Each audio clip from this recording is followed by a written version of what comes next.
Hello and welcome to episode 114 of the MisanthroPod. I'm Snipe, and as always, I'm joined by Wib. Say hello. Hello. And I'm also joined by the delectable, the desirable, delicious drummer Matt. Say hello.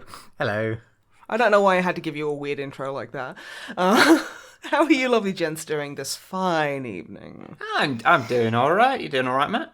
Yeah, I'm good. Snipe? I am functioning within normal parameters. Thank you very much for asking. That is all we can really ask. Honestly, yeah. So, without further adios, I'm pretty sure that's how you pronounce it. I mean, you know, I did get taught French by someone who wasn't French. Adu's not even French. It is. It's not. It is. And without further ado... No, it's ado. Like much ado about nothing. Yeah, much goodbye. Oh, fuck off. Sorry, I couldn't resist. Wibble it. Yes. Just a little bit. What have you been up to, darling? I have, looking at my notes, I have watched every television show ever. Good. Okay, well, do you want to maybe pick, like, I don't know, your top 50? Yeah, let's go for that.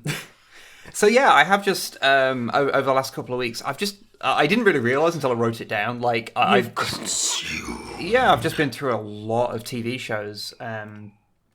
So I've been watching, of course, Star Trek Discovery, which I'm continuing to really enjoy. Yeah, this is great, right? I want a kitty cat, and I want to call her Grudge. Because she is large, and she is mine. Grudge is a large, beautiful cat. She is beautiful. I can't... I'm having podcasts running into one here. I don't think I've mentioned that in... I can't remember if I mentioned this in the last episode, but yeah, on a recent one... the crew all saw like a shipyard full of Federation ships, and they all fanboyed out, and it was very real. That's honestly, it just feels like, you know, the writers are in the right place because they obviously like what it is. It's like when Simon Pegg wrote, is it Into Darkness? No, Roberto Orci, 9/11 Truther Man, wrote Into Darkness. Which is the good Star Trek movie? Simon Pegg wrote Star Trek Beyond, which is the good Kelvin timeline. Every time I hear that, I just hear it, Star Trek Beyond! Because I like classical music. Yeah. But yeah, it's like, I have a fan... write something, not like a turbo fan that argues with, like, people on Reddit or, you know, threatens, like, women for liking things or whatever.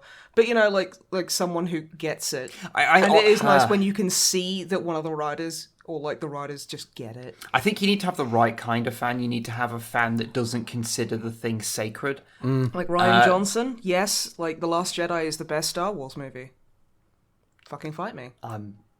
I'm looking forward to the comments on that. Oh, please. Just the fact that I exist, I get so many angry comments. Like that fucking other one, which I'm not allowed to talk about because it's too easy to find. Yeah, we're not talking about that one. We need to let it settle for a couple of weeks, then I'll mention it. But yeah, there's... Like, I think there is a thing where, like, if someone is too in love with something, then they end up making something that is it lacks teeth to say anything. And you just end up with just fan wankery, and you end up with Ready Player One. No, yeah, this is true. I watched Jenny Nicholson's video, it's an old video, on Ready Player One for girls. Yeah. And it fucking killed me. Okay, so if you're not subscribed to Jenny Nicholson on YouTube, you fucking should be, she's amazing. Yes. And she was like, oh... I was reading through Ready Player One and I didn't quite get it or like it, and it's probably because I didn't understand all the boy references there were, and that's probably the actual reason. And then she was like, but thankfully I found the girl translated one, and it was just like, I hopped aboard, like, can't remember the name of She-Ra's horse. Swift Heart. communist, like Comrade Swift-Heart. Yeah. And like, Was it so Swift? Swiftwind. yeah, I Swiftwind, hopped sorry. on Comrade Swiftwind, and I went to the club with my mini clip that was blasting out 90s tunes in 40-second increments. And then I got off and I flew my Sky Dancer, and it was just going on. And she was like, I like this much better because I recognize all these things, and that's what writing is all about. And I was like, damn, Jenny. Oof. But anyway, Star Trek Discovery. Yeah. I feel like we moved away from Grudge too quickly. I had more Grudge commentary to have. Okay. You want to discuss Grudge, the big cat? I do. I love her. Because I think it's my favourite moment in this series so far is when, minor spoilers, but Michael goes off somewhere to do a thing. And Tilly goes into the room and just sees Grudge on her bed. She's like, okay, you're on my bed. And then she's like, wait, where's Michael? And then she looks at Grudge and says, did you eat her? And it's perfect. Grudge is very large and so beautiful. As a general love rule, Tilly is fantastic, and Tilly is beautiful, wonderful, amazing, and should be protected at all costs. making a scene that contains both Tilly and Grudge is a masterstroke. Also, I really like how Stamets has become a much more likable character this season. Yeah. And nice to see finally some non-binary representation in media in general, frankly, but in Star Trek specifically, which is cool. It's very good season so far. Enjoying it. I do think that it could possibly do with maybe cutting down by about half the scenes in which people start crying. Why do you have a problem with people sharing their emotions, Matt? Just because it happened, there was like a run of episodes where it happened so frequently that it started to lose its impact. But the last one didn't have it, so I was like, okay, good. This isn't just a thing where they're like mandated by the studio to have it once per episode or what have you. You want this new series to get the green light, you gotta have them cry at least 8 times one episode. There was a great bit where Saru was like talking to Tilly, like trying to work out what his version of "make it so" or "engage" or what have you should be, so it doesn't sound weird. Pitter And he's patter, like, let's get at her. and so he's like trying different ones out, and it's kind of fun. That is honestly, I just like how human a lot of the moments are. It's really sweet and nice, and also Saru is a good boy who should be protected at all costs. Yes, Discovery is not perfect, but I think it's really starting to find its feet now. And yeah, I'm enjoying this season. I've also been watching The Mandalorian. Ah, yes, the Mandalorian with Mando. The last episode, which is directed by Robert Rodriguez, which is fun. I'd say this is a spoiler, but since if you're on Twitter, you literally can't avoid people spoiling things because it's like a trending topic when a character shows up. Yeah, thank you, the Twitter algorithm. But spoilers for characters that appear. And I guess technically he was shown episodes and episodes ago. But Boba Fett shows up. And like I'd mentioned that I had some mixed feelings about characters from the wider canon appearing in The Mandalorian because part of the thing that I thought worked really well about The Mandalorian was that it played with concepts within Star Wars and did things with like fringe elements, but didn't get too involved in main like Skywalker saga bullshit. And it meant that there is a lot of bullshit, and it could be its own sort of thing off in the side and sort of play with stuff from the old EU and things like that. And it's like, okay, so that's kind of interesting. But over this series, especially this series, we've been bringing in elements. So we've seen Bo-Katan and Ahsoka show up from Clone Wars, Rebels sort of stuff. And I was like, I don't know how I feel about that because it's like by bringing it into the wider world, in some ways, it makes the show feel smaller. I get you. But I was like, I'm fine with Boba Fett showing up, and I was like, why? And I was like, well, it's because Boba Fett isn't a character. It's because Boba means boob. It's because Boba Fett isn't a character. They as in the movies, he's in 3 of them. And he's child in 1 of them, and in the other 2, he's bounty hunter that has like 5 lines, and you don't really learn much about him. you only know about the character as being a badass. Because a bunch of people were like, he's a cool dude. And then the writers were like, shit, we got to make him a cool dude. Well, it's because of the old extended universe where far too much was written about him. Yeah. And so there's all this... I'm sorry. Are you saying in Star Wars there's a character that has been elaborated upon too much? Yes. Like just a random character? Like you go to the... Ice Cream Machine Guy has a name. Yeah. Yeah. Yeah, what? And so it's like, okay, but it's like, because Boba Fett, like, he has had some elaboration in the Clone Wars TV show where you saw a bit more of him, but it was him as a kid. So as an adult, we don't know that character. And it's like, yeah, there is some, I'm pretty sure there's some current EU stuff that, like, covers stuff that's happened with him. But it doesn't give enough of a context for who he is as a character. So there is totally room to take this, like, one of the most recognizable characters and do some new stuff with him. Because they haven't really done stuff with him. No, that's cool. Not on screen anyway. And like one thing that I think Star Wars fans need to remember is that the most people who like Star Wars will never, ever, ever read a book. Not any book in general, but I mean, they won't read any of like the Star Wars Expanded Universe books, and you know, quite rightly, because a lot of them are bad. Yeah. Well, I mean, Expanded Universe stuff tends to be not. It tends to have a strange relationship with quality. Like, I remember, like, because I'm a huge fucking comic book fan, and I love the X-Men, and I bought the Chaos Engine, I think it was called, novel when I was like 16, and I thought it was a good book. It's like a trilogy of books, and they are not good.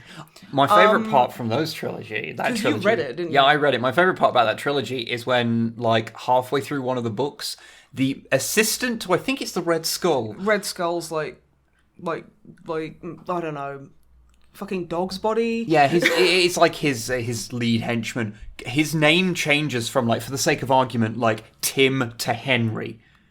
Yeah, in like the space, it's like a couple of pages. Yeah. It's like he's sitting there going, ah, yes, Tim, I was thinking of this and blah, blah, blah.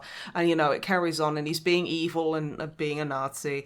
And then, like, a couple of pages go by and he's like, isn't that right, Henry? And you're like, who the fuck is Henry? And it took me, like, a because he'd been Tim for, like, a book. I think it was all within one book. And he'd been Tim for like a chapter or so, and you're just like, okay, who the fuck is Henry? And then you realise, oh no, the writer was just like, oh fuck it, I'll change his name. And they didn't go back and change it. That was one of the many issues with it, because I think they just want to push EU stuff out as much as they can. Expanded universe stuff, it's weird. It often doesn't quite get. They usually need another pass by an editor. Yeah.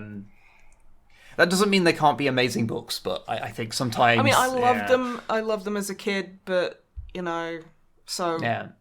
It's good for young adult novels, I guess, but... But yeah, me being disparaging of the Star Wars Expanded Universe, just to be a dick, aside... Some of it's good, some of it's bad, like anything. Well, I mean, Infinite Monkeys, but because there hasn't been much done on screen, which is where most people will consume stuff, like them doing more with Boba Fett, is like, okay, actually, yeah, I'm down for that. And I always forget his name, the guy that played George Lucas. Jango Fett. I'm sorry, I couldn't help. Yeah, who played Jango Fett in the Clones? Like him coming back to play Boba Fett, like on old Boba Fett, is really cool. Is that the guy from fucking from the Matrix? Right? Yes. Oh, he is so fucking cool. Yeah, he's cool. I love that guy so much. I don't know anything about him as a person, but he's a cool actor. Well, I mean, he like anytime I've seen him in a movie or like a piece of media, he has been so fucking entertaining, so cool. I hope he's not a dickhead. I don't think he is. I don't think he is. But he's so fucking rad. But yeah, been really enjoying The Mandalorian. Very cool. Also, I guess since it's something that occurs really late on in the first season, there's things that appear that I never ever thought would appear in like in live action. Like you see a Twi'lek boob. The dark saber was one of those things. I thought that was something that would never show up in a live action thing ever. Oh shit. And another one is that the whole Dark Trooper shit is starting to come in, and like that's another bit of old canon where I was like, that is never going to appear in a single live action work ever.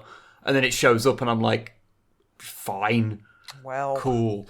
Also, on the sci-fi note, I watched through both current seasons of the Netflix Lost in Space.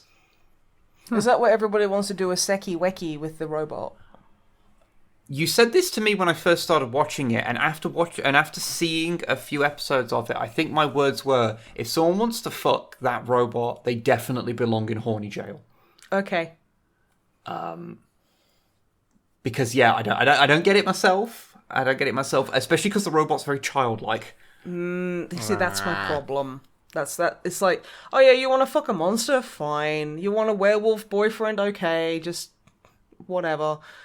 But when it's like, oh, this thing's like super childlike, I'm like, no. Yeah. It just kind of makes you feel a bit uncomfortable. So I hadn't heard much about Lost in Space, and what I had heard wasn't super positive. Yeah, so I think 4 people have seen it. And so I went into it with expectations quite low. I fucking love it. It's great. I was not expecting that. So it's basically... It's nice that you still had that in you. It's a long... I mean, it's a bit absurd how it's basically 2 full seasons of, oh, we've got a plan to solve this problem. Oh, it went wrong for something outside of our control. Okay, we've got another plan. Oh, that went wrong for reasons outside of our control. And it's that for 2 seasons. Basically my life. But it's full of like a lot of heart. And like the main family they start off somewhat strained. Like the dad's like a military guy and he's a bit of a dick. And the mum's a scientist and is a bit like, you know, her kids are her crew, and that means there's a little bit of coldness there. And the mum and dad are estranged from each other. Like they've split up a bit ago, but they ended up back together so that they could go to this other planet. It's a whole thing. They're being amicable about it, at least. Yeah, and like the story is really about them as a family kind of coming together, and they find this the robot is an alien, like an alien robot, and it, you know, imprints on Will. I actually made the realization that this is actually as much as I don't remember much about the original Lost in Space series. So I think I've seen like an episode of it. Like I remember the movie where like Gary Oldman's like, I'm gonna be a big spider, and then he turns into like a big scary spider or something. Yeah, that's the 90s movie, and it's pretty shit. Yeah, but he has a cool helmet effect. I can't remember if it holds up. I have no idea if it holds up at all. But I have distinct memories as a kid of watching that with what's his name? Not Matt LeBlanc. Yeah, I almost said Matt Lucas, and that would have been a very different film. That would have been a way better casting choice. I'm imagining that now. Yeah, probably. But yeah, he with his like helmet that just goes over his head. I'm glad I'm not the only one that remembers that. Was so cool the at the coolest time. shit. I can't remember coolest. that. All I can remember is that there's a weird like energy core, and then Gary Oldman's a spider. That's all I can remember. Yeah, that's at the end of the movie. Yeah, that's all I can remember, and I don't know why. Honestly, it's not very good. It's one of those movies I do mean to rewatch at some point to see how it is. But I remember that I can't remember who it was that played the dad, but I remember him being colossally boring the whole time. That's probably why you can't remember who played him. Yeah. However, so I don't like remember much about the big plot of Lost in Space, apart from they get lost in space. Because the only one the only thing I clearly remember from the franchise is the 90s movie, because I watched that more. So I also went into it with no like preciousness about Lost in Space canon. You went in pretty neutral to like the whole thing, really, expecting quite not very much. Yeah, but what they've actually made is a soft remake of Lilo and Stitch. Okay, hear me out. So Will. Oh no, I'm there with you. Will. I don't need any. Will is a small child who is. Damn it, you're right. Who is, you know, he doesn't quite know his place in the world. He's not very confident in himself. A fish killed his parents. And he finds an alien. Who imprints upon him. This alien is an alien that is you Doesn't know, have like 6 limbs. built for war, has 4 arms, but slowly, but once it to fit in with the humans, takes on a more humanoid 4-limbed form. It has a very limited vocabulary, and when it needs to fight, it goes back into its 4-limbed form. The robot is Stitch. I thought you said the robot is Lilo. He's just he's blue as well. Like, Okay. It's there, but it's kind of like a midnight blue. yeah, Like a raven blue. but it's really good. It's really nice. There's like a few bits in it that just was so sweet and nice. Well, okay, I'm not to spoil anything, but there was one part that you told me about that just hearing it from it secondhand, I actually teared up. Which bit? It was the thing about the daughter. Oh yeah, I can say that because that's not really a Yeah, and I was story just like, spoiler. Yeah, there's like a bit because the Robinson family, the eldest daughter is from a previous. I don't know if they actually ever say if they were married before. a previous relationship. A previous relationship, but you know, the dad loves her just the same and raised her as if it was her own, and it's like, Because isn't her dad like dead? yeah, Like her biological father. and he wasn't a bad guy. He's not like an estranged thing. He died. He was an astronaut, and you know, and so there's like this scene where you see a flashback to when they were young, when she was younger, Judy, when she was younger, and she's doing a presentation on her hero, and she's talking about her biological father.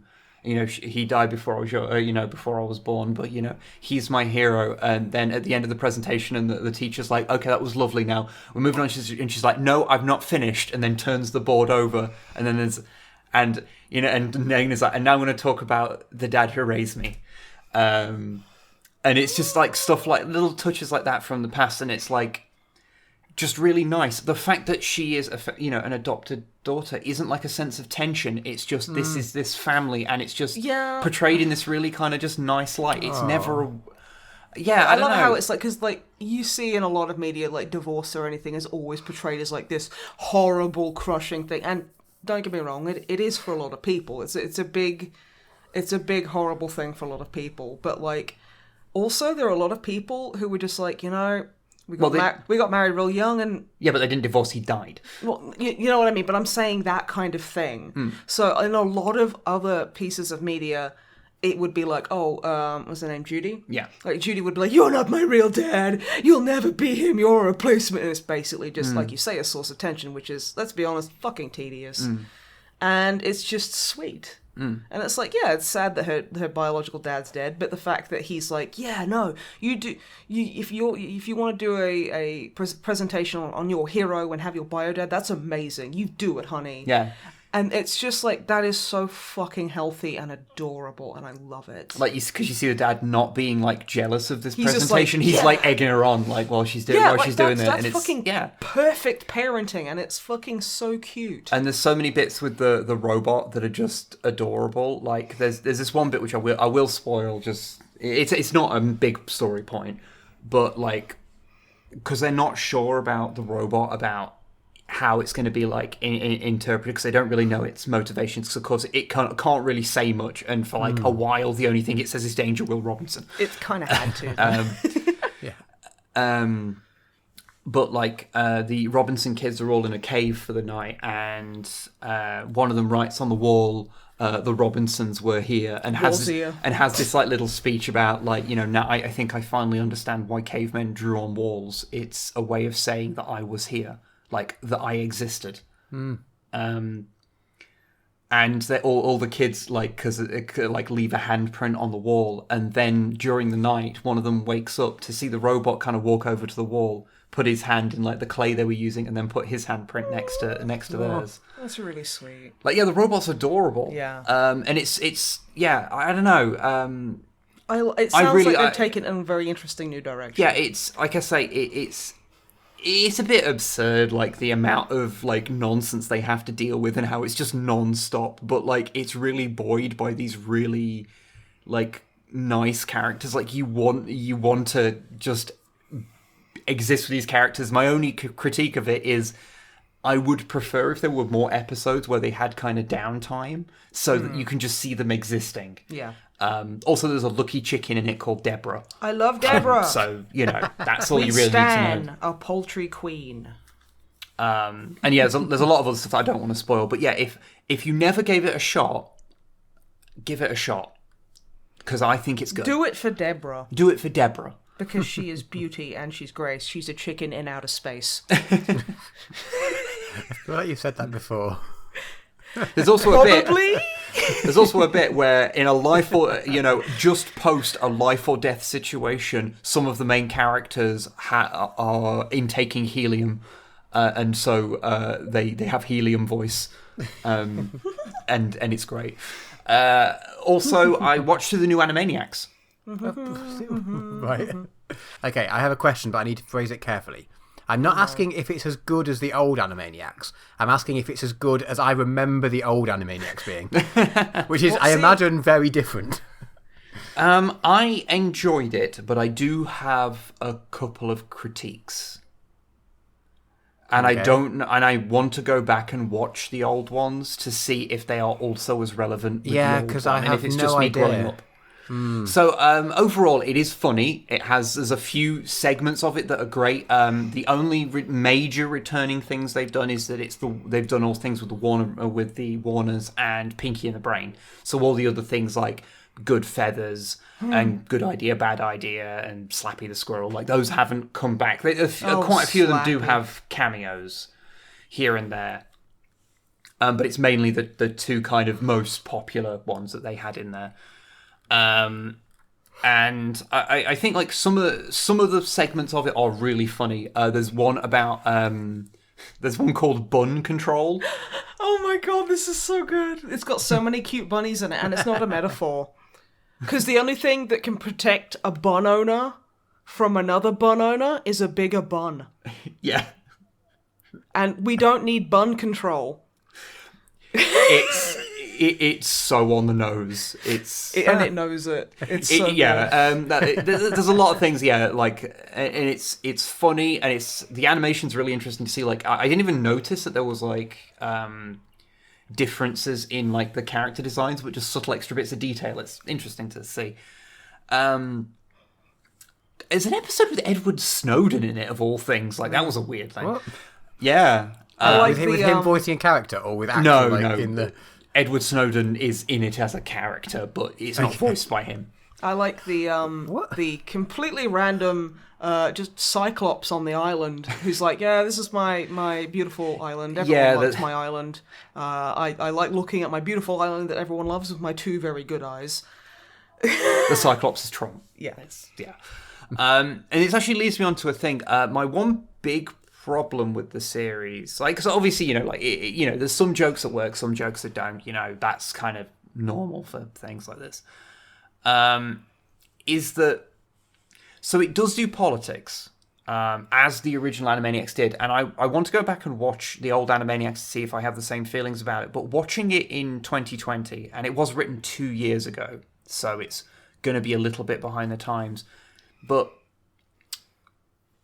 it feels very... How can I put this without sounding like the worst person? Just say liberal, which means kind of like... Yeah, it's very centrist. Very centrist, which I personally dislike centrism because I've never seen it back up any left points. Yeah. Centrism seems to me, and this just is, fight me, I don't care, it tends to veer towards always supporting the status quo. Well, yeah, it's always going to. Yeah. And that's my problem with it. And it's like, yeah, they might be saying some fun stuff, but they're still kind of veering towards, like, the no good things. What it feels, it's very American. It's like it's made for American Democratic voters.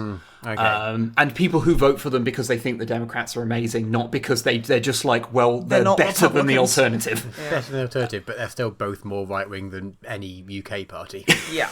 Yeah. So it has this kind of weird feeling where it's like it's being like political and trying to like be like, we know what's going on, but you're sitting there and going like, this is like Mark Hamill's Twitter feed, like. I love Mark Hamill, but he is a bit of a centrist. Yeah. But he's such a fucking liberal. And like that's very much I am a leftist. So when I'm a fucking anarchist. So when you are approaching politics from that kind of perspective, like, yeah, of course, like a lot of mainstream stuff is going to seem pretty limp and ineffectual. Yeah.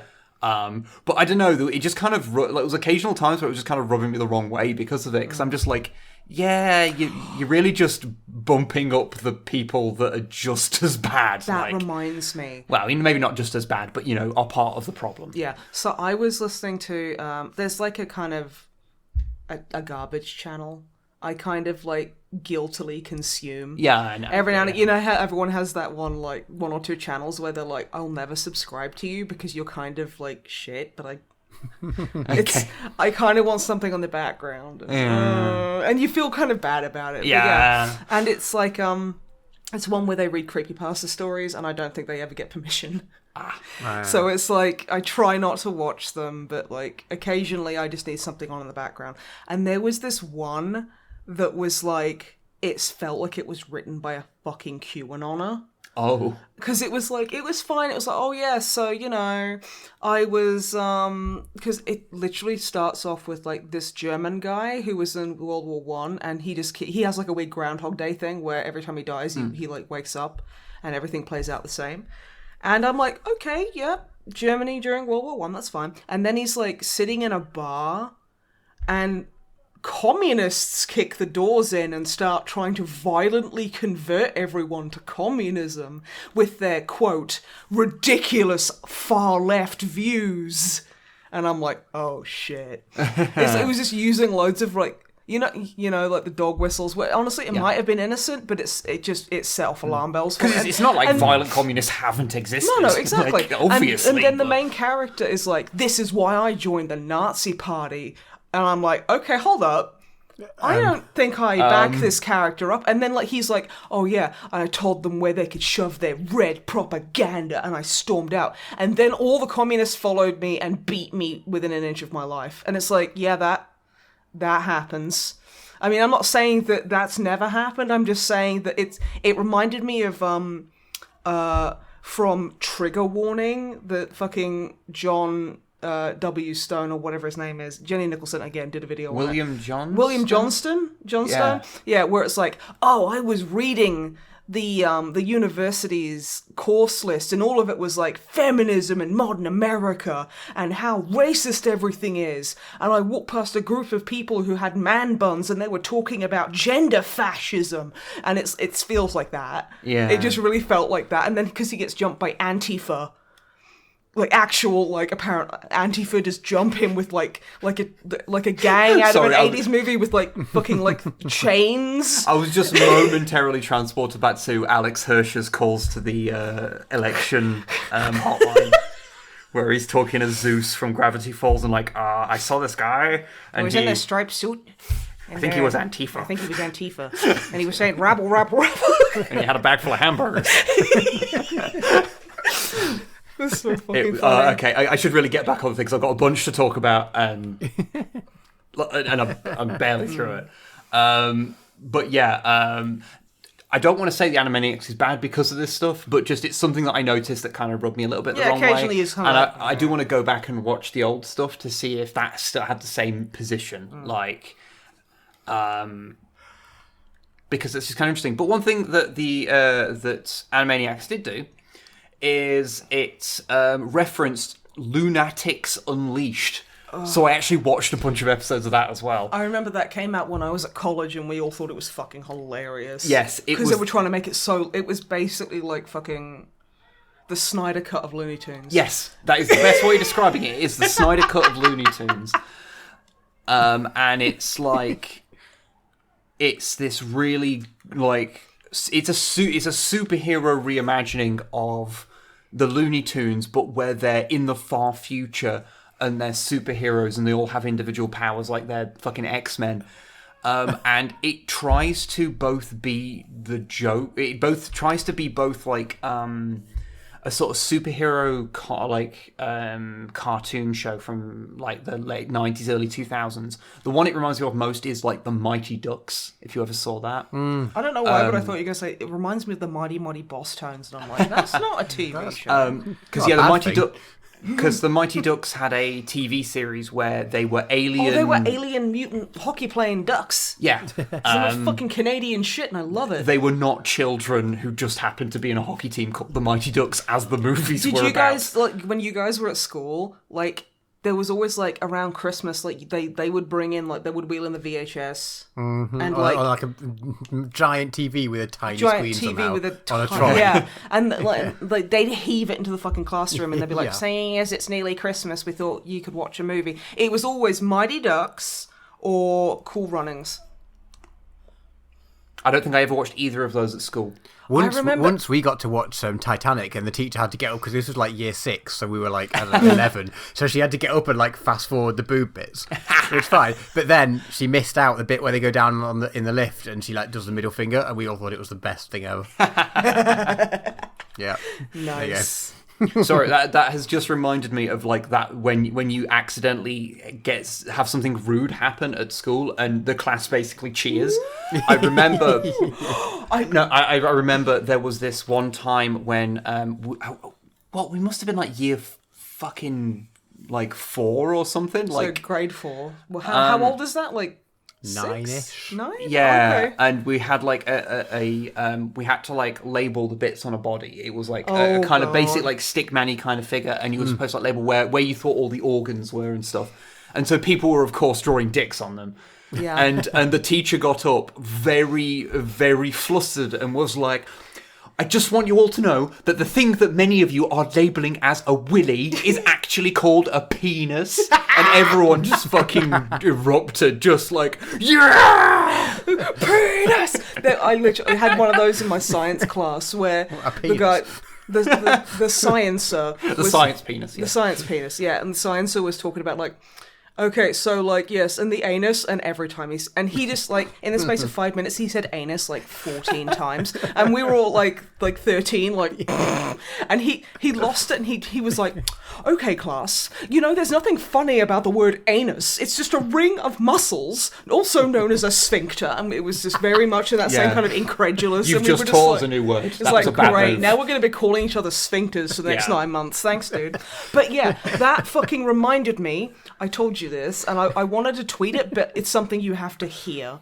Okay. I went to pick up my medication the other day, and just as I was leaving, I was walking past a lady and what I presume to be is her son, who was maybe 6 years old, 5 or 6 years old, and he was having a nice little strut along. He was really enjoying his time out with his guardian, with the person he was with. I hope she wasn't stealing in. This would make that story really awkward. Yeah. And she was like, oh, look, Boots has got a sale on. And he went, ooh, 69. And I burst out laughing. I presume it was 69% off. Yeah, it was just, I don't think he had any idea, but it was just so, he was so earnestly stoked about 69 as a number. I just fucking lost it. I honestly, because usually you kind of go, haha, no, I fucking lost my shit. I just went, and was like, tried to pass it off as a cough, but she knew I was laughing at it. It was the funniest fucking thing in the world.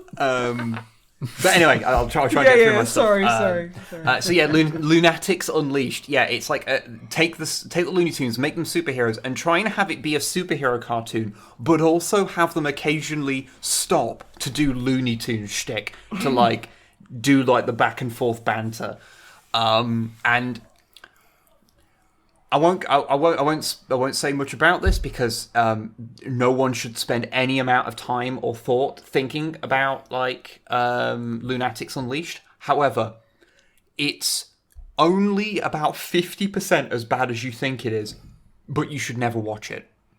It's absolutely not worth watching. Super generic. But it's because it's just really generic, and you just spend the whole time going, "Why is this?" and I couldn't answer you. But it has like lore, which is the funniest thing to me. Like, there's a whole like the world has like a backstory, like it's kind of post-apocalyptic world, and like this kind of hellish mega city. It's like it's fucking bizarre. Speaking of weird things like that, I also watched the new Netflix Alien Worlds show. Is that kind of like the faux documentary on Alien Worlds? Well, it's not a faux documentary, it just is a documentary. Well, no, it's like a documentary, and it's like, oh yeah, this is a fucking land jellyfish or something. Yeah. It's an alien that we've made up. Yeah, what it is it's a show where they use the things that occur on Earth, like quirks of evolution, to show how things that could live on exoplanets, which is planets that are outside of our solar system, how things could develop there. And then they've made CGI like things of a bunch of them, and then show off like a potential alien ecosystem, and use these kind of these fake animals they've come up with as a way of talking about the real world evolution of things. And so basically, it's like, hey, look at the shiny thing while I kind of talk to you about something less shiny. Yeah, it's kind of like the Science of the Discworld, the way those books did it, where it would use that framework. The only problem is like, I think it probably should have been the other way around, because what it feels like is they've invented some ridiculous bullshit and then tried desperately to justify it with real science. Okay, so they made Bamzookis and were like, these can exist because of Jupiter's gravity being very, very oppressive. And it feels like like the other way around, if they explained the science and then said, and then that means that this could exist. I don't know, it just feels like that would frame it, and it would feel a little bit less like they were bullshitting you whilst presenting the exact same information. Maybe that's just me because of how I interpreted it, but that's just how I read the show. But it was it's a way to spend a couple of hours. There's like 4 episodes of it. It's fine. There's a few interesting things in there. I mean, you could like do something constructive, like have a really epic masturbation session, or like, I don't know, Hoover. It or did combine the two. Maybe don't. What about people who don't have winkies out there? Like, you don't want to be masturbating with a Hoover at the best of times, I believe. I mean, I'm not a doctor yet, but like, on this kind of subject, there was one part of it that utterly upset me. You told me about this, and I was like, dude, I've just woken up. Why are you ruining my day? There was. It's like, it's 8 a.m. Fuck off. So it was talking about how rhinoceros beetles, like. They have those huge horns that the males used to wrestle with each other. Yeah. Oh, yeah. And they're talking about how they don't have the sentience to do any Turkish oil wrestling. Yes. Not yet, anyway. Not until the device is completed. And they were talking about how, from like an evolutionary perspective, like these big things, they're like a symbol of like, well, if I have these ridiculous things that get in the way all the time and I still survive, then I must be strong as fuck, so my genes are good. It's the communication, and that means that ones with the bigger horns are more likely to mate, which means that then over time bigger and bigger horns happen, and so that's how you end up with these ridiculous things, because all animals are eugenicists, I guess. That's quite the statement that this program has come out with. Sorry, that's just amused me to say. I'm sorry, but your favorite animal is problematic. Yeah. Especially ducks, Jesus. We don't talk about ducks. But then there was like a bit where they were like, where it then cut to the male then impregnating a female rhinoceros beetle, and then there was just, it showed like the cameraman like looking at it, like looking at the shot, and he was looking at it in this really like workman-like way, and then he was like, oh yeah, that's the shot we wanted, yeah, it going inside her, yeah, that's what we wanted. And I just had That's why I always hated like nature documentaries. I was like, we filmed a bunch of lions fucking, and it's like, I don't want to see lions fuck. But it was just how he said it, of like, yeah, this is the shot we wanted. We wanted the penetration shot, and it was just like, man, did you have to word it like that? It's like, you know what's probably really funny? Because that's what I'm going to remember from that show. Yeah. That's what I'm going to remember. The guy who's like at home whacking off the beetle porn. Yeah. Big bad beetle porn. Yeah. That's what he wants. Because he's got a big bad beetle boner. He does now, yeah. Like, oh, mate, just... Oh. Yeah. Anyway, just a couple more things. Move on. Holy couple more things to talk about. I watched the movie Mortal Engines, which is that one about giant cities that eat each other. It's a metaphor for capitalism. Or is it? Which is a movie that is made entirely of metaphors, yet doesn't want to say anything about any of them. It's fascinating.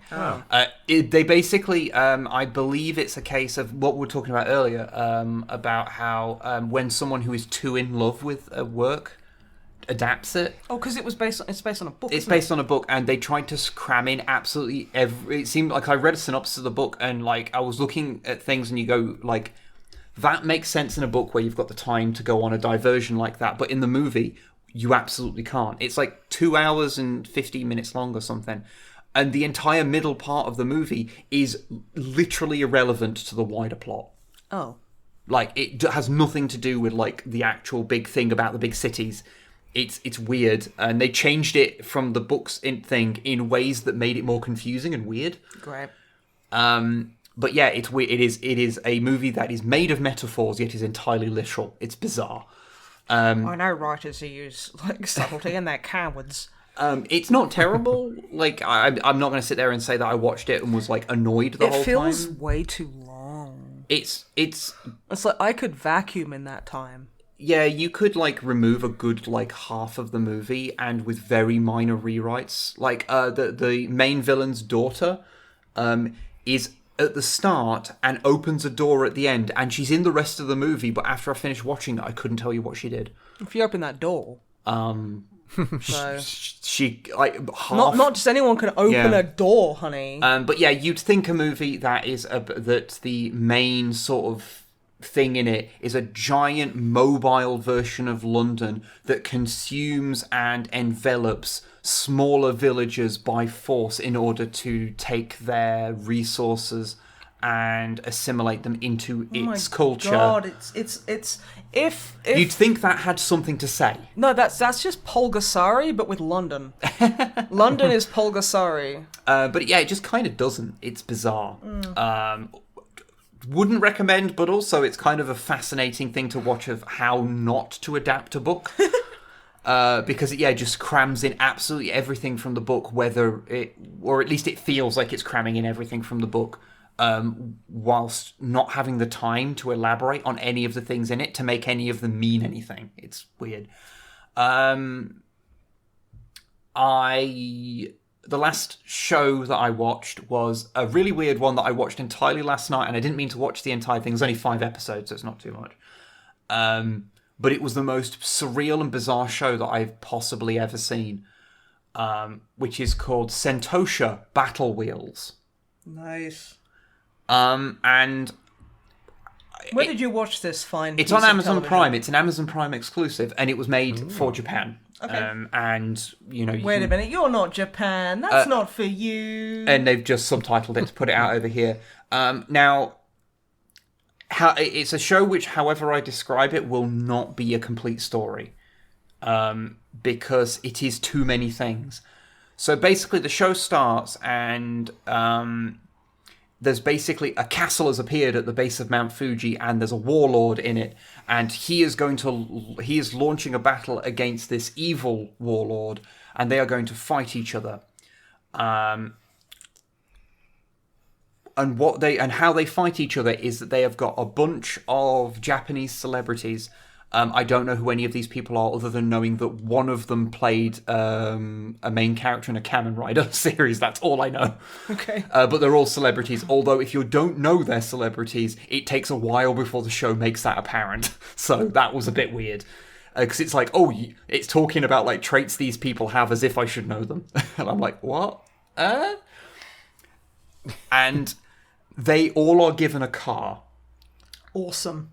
And these cars are completely unmodified, but the good, quote-unquote, good guys have all Western cars that are luxury cars, and they most seem to be from, like, mid-2000s sort of era. So, like, you know, there's, like, a Jaguar XJ Executive and yes. Mercedes SLK compressors, things like that. Yeah, things like that, yeah. That sort of era of luxury car.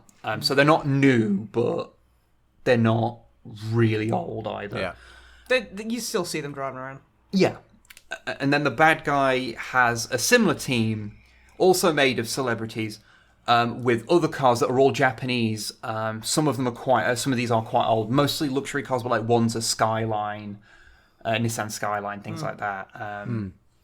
One's the Nissan Fairlady, which is sort of the thing that replaced. I think they kind of replaced Skylines or whatever. I used to know about cars. I don't anymore. But two of the people were pranked into being in the show. What? What? They were like, you're using your real car, and they were pranked into it, but it's obviously not real. But they make out like it's real. Okay. And all the time when they're doing this plot stuff, they're all corpsing all the time. Oh, you showed me the thing where, like, is it the bad warlord? Yeah. He's sitting there and he's like... Like, he just goes, like, really high-pitched, and he has, like... literally just like a Sharpie line as a mustache. Yeah. And like there's like he's like, oh, you need to build a car or fucking whatever, and the guy's like who's shouting, yes, master, but he's like laughing his fucking ass off the whole time. And the geisha next to the warlord is just like fucking she's just slumped down onto her ass just laughing as well, and it's like, what am I watching? And then The cars then all have to compete in challenges that are reminiscent of, like, the challenges at the end of, like, Scrap Heap Challenge. Aqua car. So the whole thing with this weird conceit and them doing these absurd things, I described it on Twitter as being, it's like the challenges from Scrap Heap Challenge were inside Takeshi's castle. I love Takeshi's but there's castle. no cast of Red Dwarf to be seen. Because I realised, wait, Robert Llewellyn's the host of Scrap Heap Challenge, and Craig Charles did the UK dub of Takeshi's Castle. So why isn't Kat hosting this? Yeah, why isn't Danny John Jules in this? But it sounds like that would... because it still kind of tries to maintain the story, and they're still cracking up the whole time. And it feels like that combination of things of like, oh, we're going to do like this absurd like race where the cars are like trying to knock each other out of the way, and they're just road cars, so they're not like specially modified for this, so like they'll get wrecked really easy, or doing like car sumo and things. These all sound like they'd be quite fun to watch. But the problem is that it's a lot of people telling really bad jokes that are also bad jokes from another language translated into English, so a lot of the humour doesn't carry across. I mean, some of it's just like a little misogynistic, so that doesn't carry across. Old hack jokes. Not as much, although it does have like a woman who comes out to like with a sign to say what the next thing is, and the camera just literally like zooms in on her tits in a way that like you sit there and you go, I know you mean this is like a joke, but it's just kind of skeevy. The thing, it's the whole kind of, you might be mocking that kind of practice, but you're just doing it. Yeah. And it's like... Yeah. So like the humour doesn't really work, but as I say, I'm not going to judge the humour too harshly, because like a lot of it is international punchline. Yeah, I'm English, so like, Or if you translated English humour into Japanese, it probably wouldn't work for the Japanese either. So, that's the thing. But the big problem is that it's edited atrociously, and they like make stuff that in any other series like that would be like a 15-minute segment, lasts 45 minutes as you hear people waffle endlessly in between the bits you actually want to see. So it's this podcast. Yes. Yes, it is this podcast of bizarre challenges. Right. And it's also got the problem of that it has such a hazy like relationship with its own internal rules that it's hard to get invested in it as a competition. Like, oh, this person's just going to get this car now. Like, okay. Why? Because we've decided that they're allowed this now. And, like, the final challenge becomes so ludicrously unbalanced because one of the cars is a big American SUV that has 100 horsepower and an extra ton of weight, more than anything else there. So, of course, nothing can win at sumo against that. And it's a winner stays on situation, unlike everything else in it. And then they bullshit away for the other team to win at the end anyway, so it's like, it's impossible to care. it's a show that, like, in describing it, it sounds like something that you want to watch because it sounds absurd, but actually watching it is terrible. It's just such a mess of a series. I don't understand it. The only funny joke in the entire thing was when one of them, his actual car was brought in, and it's a Volkswagen Beetle. And the jokes running up to it aren't funny because everyone's just mocking him because he hasn't been on TV for a while. Wow, that's so mean. And that this car represents like 2/3 of his entire wealth that he has left. Haha, you'll be unemployed soon. Yeah. You're like, haha, this is... And this is coming from an Australian. Yeah, and our humour is pretty nasty. I can't watch Australian humour. It's too cruel. Especially like prank show stuff. Yeah. It's as really I've gotten mean-spirited. older, I'm like, yeah, that's maybe a bit far. Yeah. But and it's kind of mean spirited. But then, like, when another person's about to race in his actual car, he's like, "So I don't know if you know, but in modern TV, you shouldn't. People don't want violence. People don't want extreme things. So just take it nice and safe." And they're like, "Oh, this isn't on on TV. It's on Amazon." They're like, "Oh, Amazon doubly so. They don't want anything exciting. They just want you to sedately drive around. That's what the people want."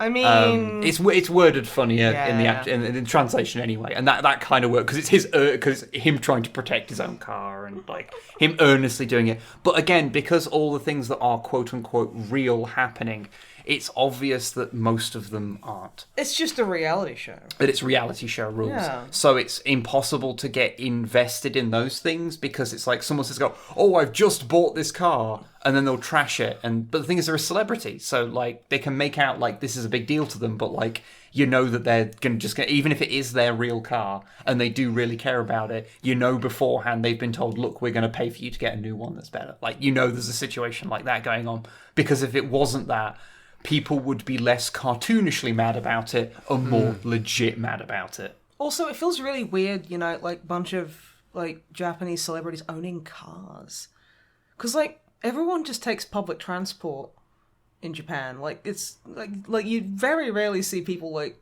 pootling about. I imagine in cars, in at least the media I've consumed. Yeah, I don't think that's entirely representative of the reality. No, I'm just kind of saying it's like, and it depends where you are in the country, of course. Yeah. Like if you're in central Tokyo, I imagine it's like any big city. It's like you don't want a car in New York. Also, I learned the other day that New Yorkers aren't afraid of anything apart from old couches. Oh, what? Old couches being left on the side of the road. They will fucking they could be walking towards like a group of like visible murderers, and they'd be like, "I'm walking here, New York, New York, New York, etc." But they will cross the street if they see like an old mattress. Why? Bed bugs. They Okay. are terrified of bed Okay. bugs. But by extension, it's funny. It's see, this is how the news gets you. I just made everyone think that New Yorkers are afraid of upholstery in general, which is kind of true because of what that upholstery contains beneath. Which is, I don't know much about bed bugs, but apparently, like, in order to kill them, you just have to crank up the heating mad high, and then it just they just die. Huh. Okay. So that's what they do when they if they fumigate your house, they just turn the heating up real high and just seal all the windows. Apparently. Oh, okay. I've got one last thing to mention, and then I'm done. Okay. And I'll try not to go off on any wild tangents about bed bugs, I guess, now. Yeah. See, it's just I'm kind of getting my things in now because every single time that you go first and I go last, anytime I literally sit there and I'm like, "Oh, so I did this," and you're kind of like poking me going, "Come on, the time," and I'm like, "You spoke for an hour. I can't speak for 10 minutes." Whoever goes first always ends up with the longest thing. No, it's always you.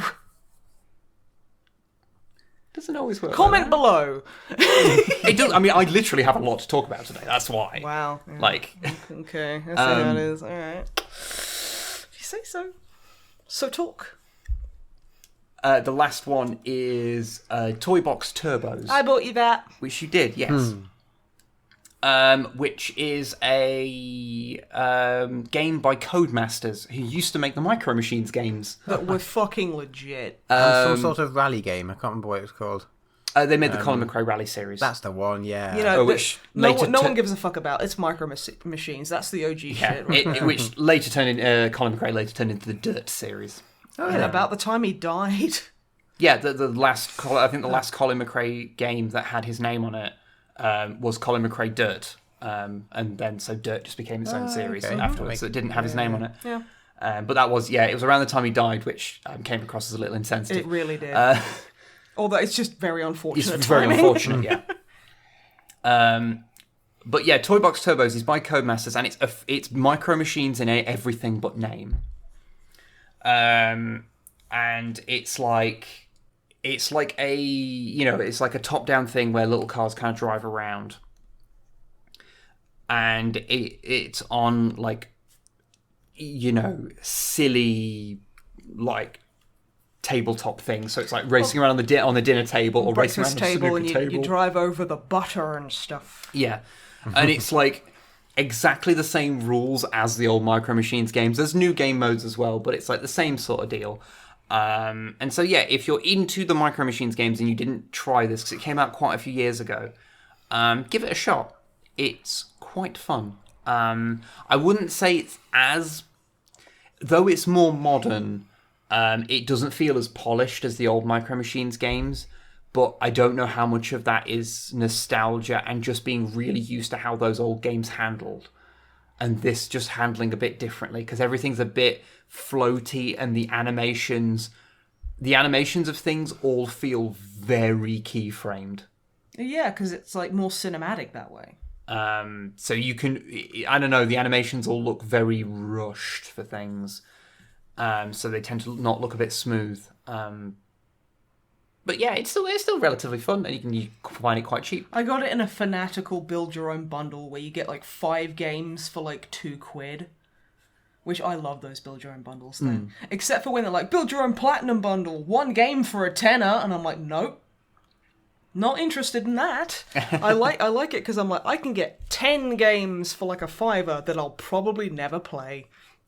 Well, that's it. I don't want to spend like a tenner on 1 game I probably won't ever play. Come on. I'll spend $5 on 5 games I'll never play. Exactly. It feels like a better deal because I can ignore a larger amount of games. I don't play games. I just acquire them. We live in a strange dystopia. But yeah, that is all I wanted to say. So that's all I have to say about that. So that is that. Who's next? I actually forget. Drumblebee. So yes, Matt, what have you been doing? Here comes the Drumble. He's a cute little bee. Bees. Bees. Why bees? I forgot what Buzz was.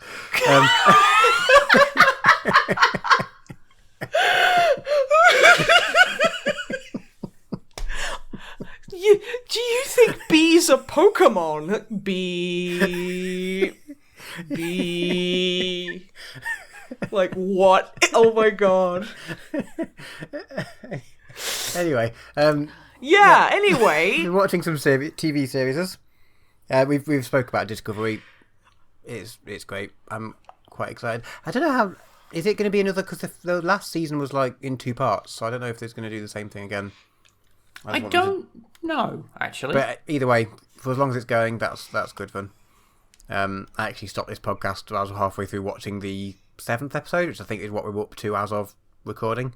And I'm halfway through it, so I was like, kind of want to go back and just watch the rest of that, really. But we've been talking for an hour, so can't do that yet. Right. In my defence, there was a lot of tangents that weren't my fault. Yeah, because we knew we wouldn't be able to. It was entirely not your fault. No. Wow. No. It was. Yeah. I'm dropping myself in it as well. We finally started watching the new series of Kipo. I keep meaning to watch it. Season. It's so good. It's just wholesome and lovely, and just everyone like is the best. Yeah, it's great. I'll give updates at the end of that season, I think. Because it was quite good because it had... Oh, go on.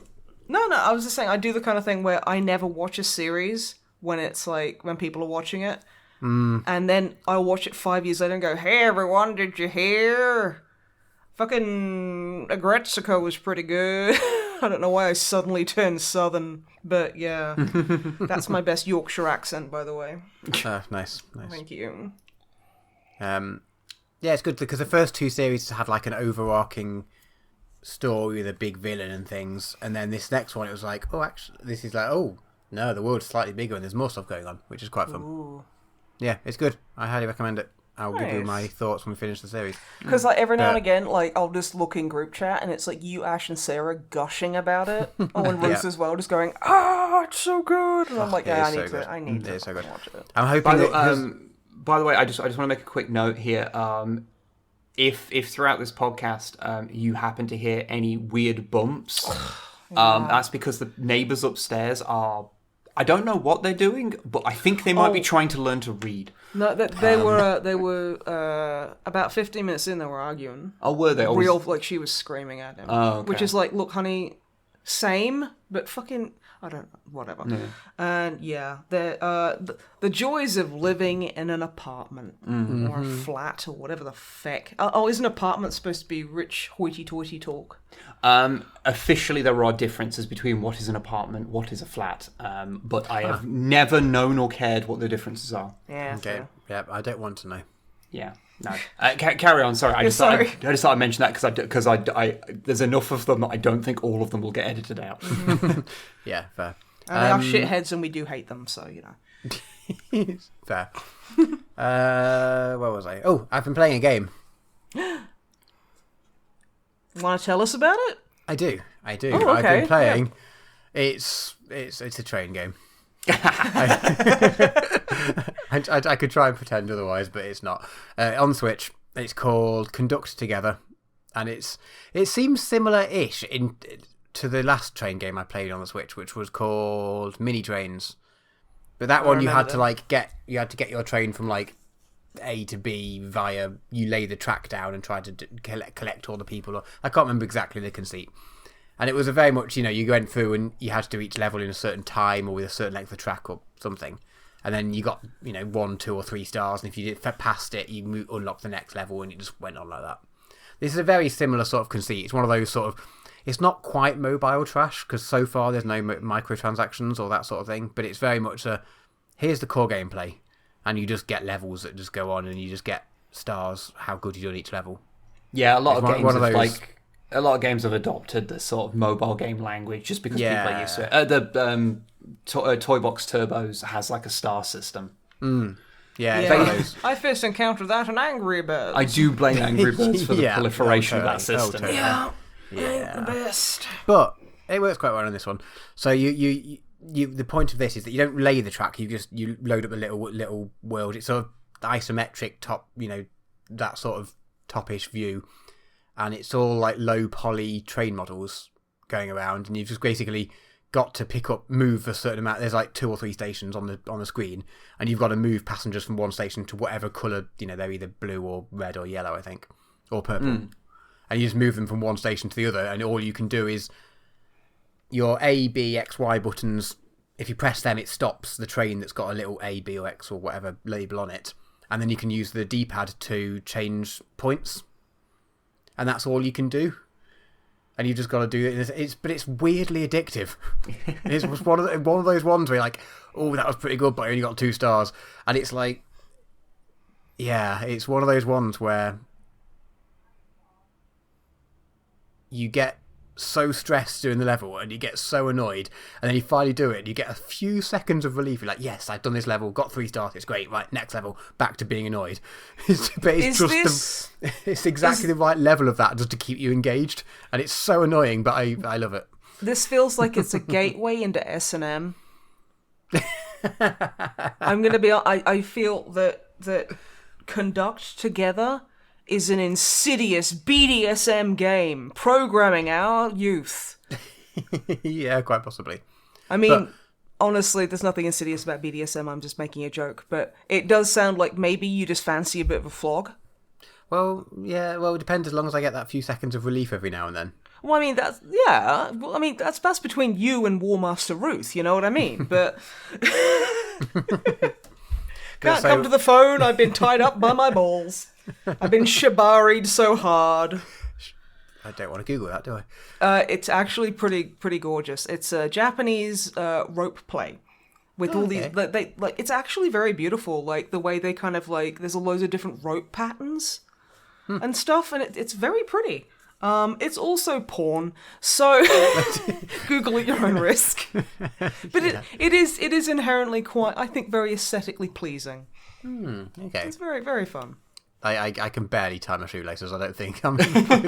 Well, I mean, either that like means that you're going to be really bad or really good at it. That's true. Because like if you are so bad at tying your shoelaces that you shibari yourself, I think you're basically a demigod of like bondage, like demibod.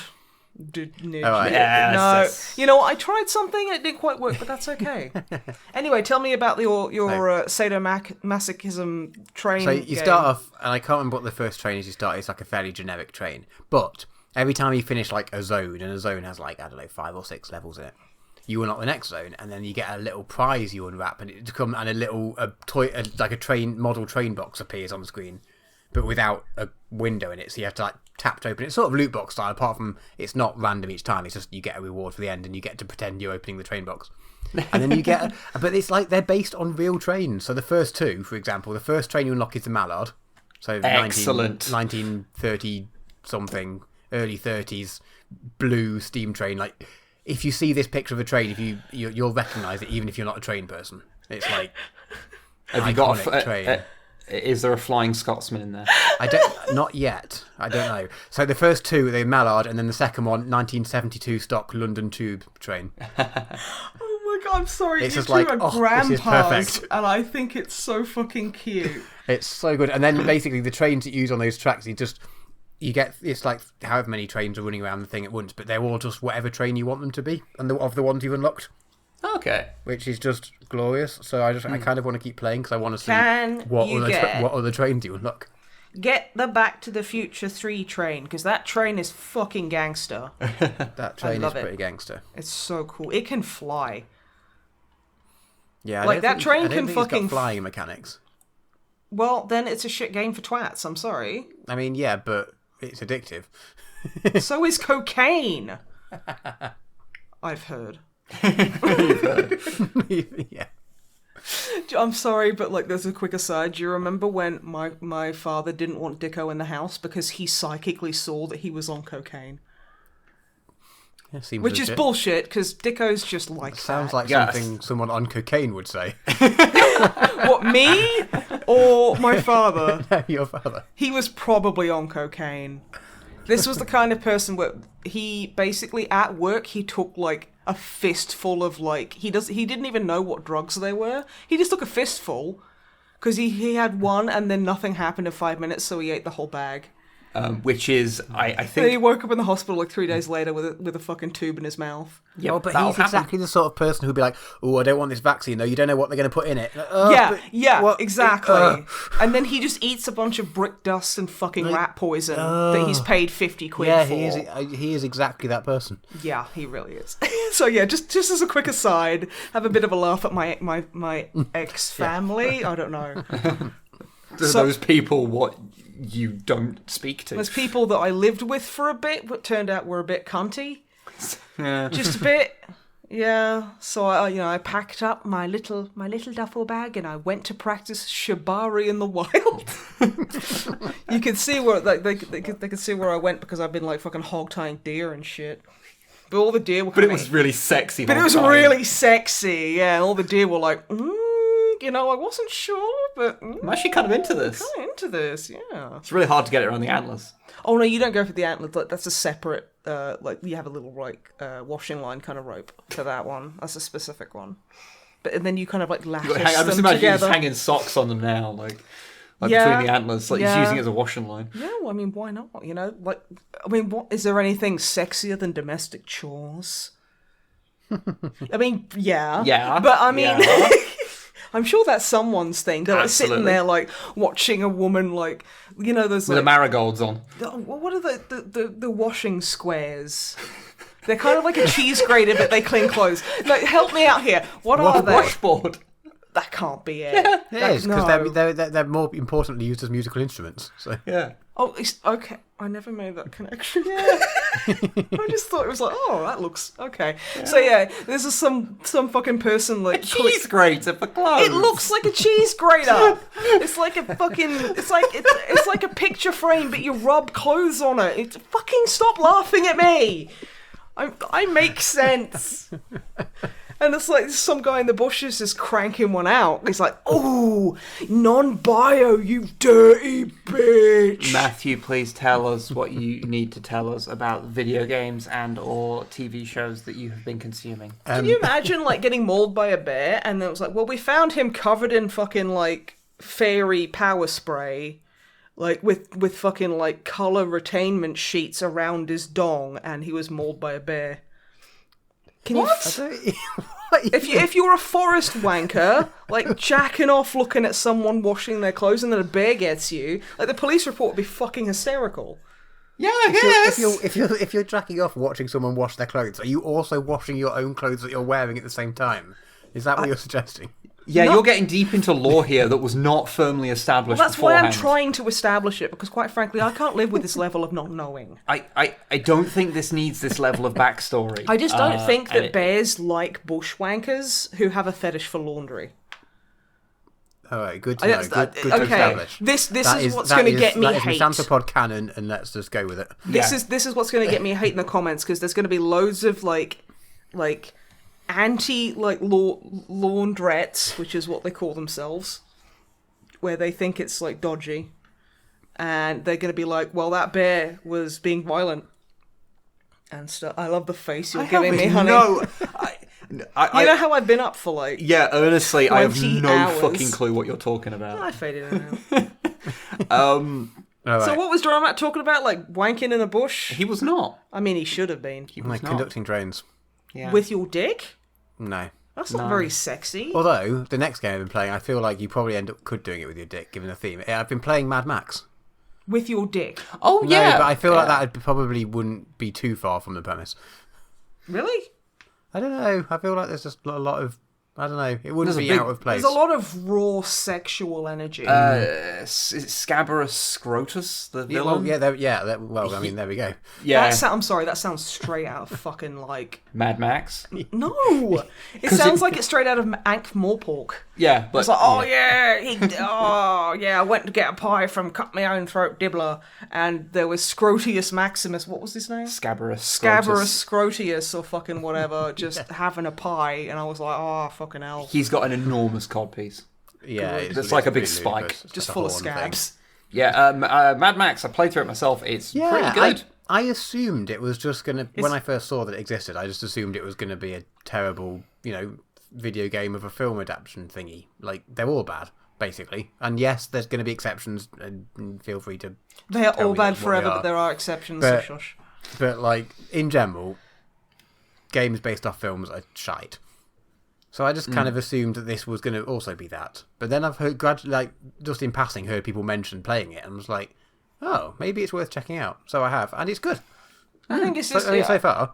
It reminds me too much of home. It's I've beaten the game, so I spent quite a bit with it, and when I say beat it, I mean I don't think you were whacking it. I don't think I 100%ed it, but I did. Oh no, these sort of, I assume there's like things you can collect throughout the map. Yeah, and I think it's best if you don't know, because you have a collecting problem. Yeah, I might not have 100%ed it, but I think I did like 95% it. Like. I did most of it and most of the stuff on the side.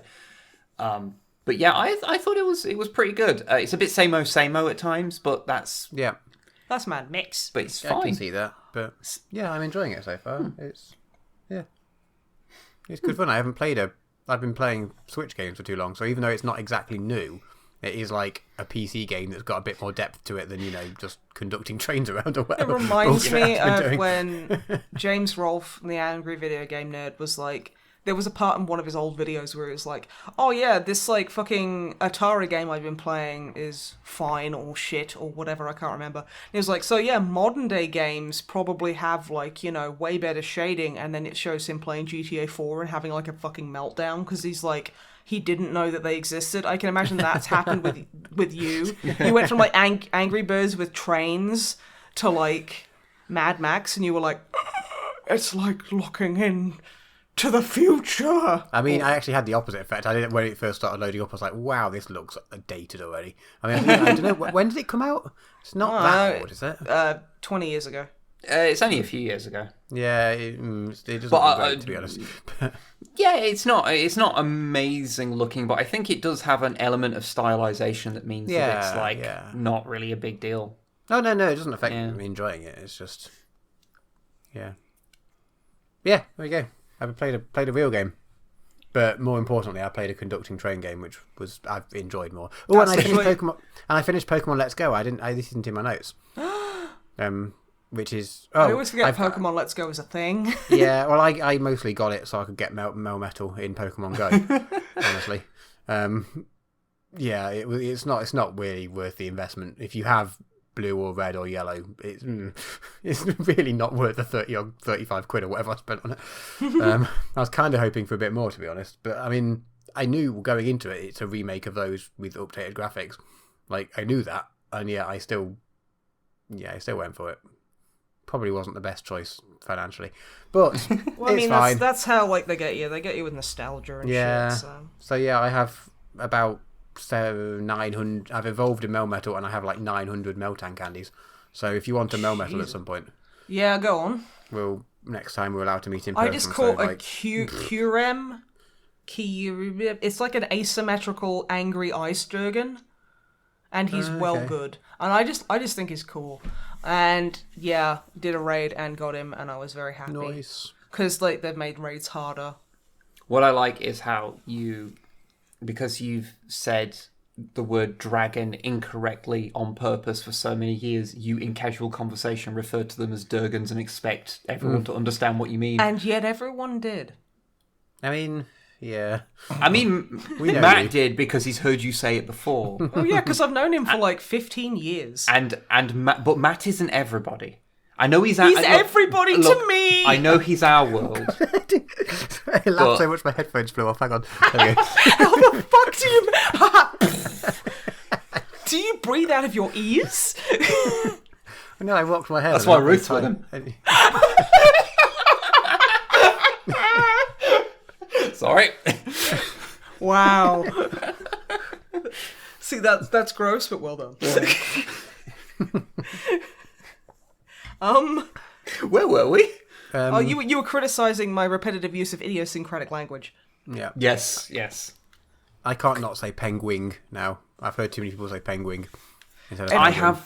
have that with the word skeleton. I always want to say skellington. Also, you have a thing anytime it's like anything like that sounds like mummy or money, you have to say damani because of thought slime. Yeah.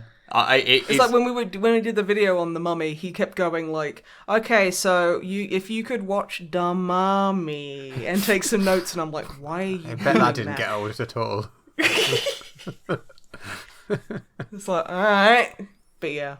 Anywho, Snipe. Yes! What have you been up to? Oh, not much. I've been super depressed.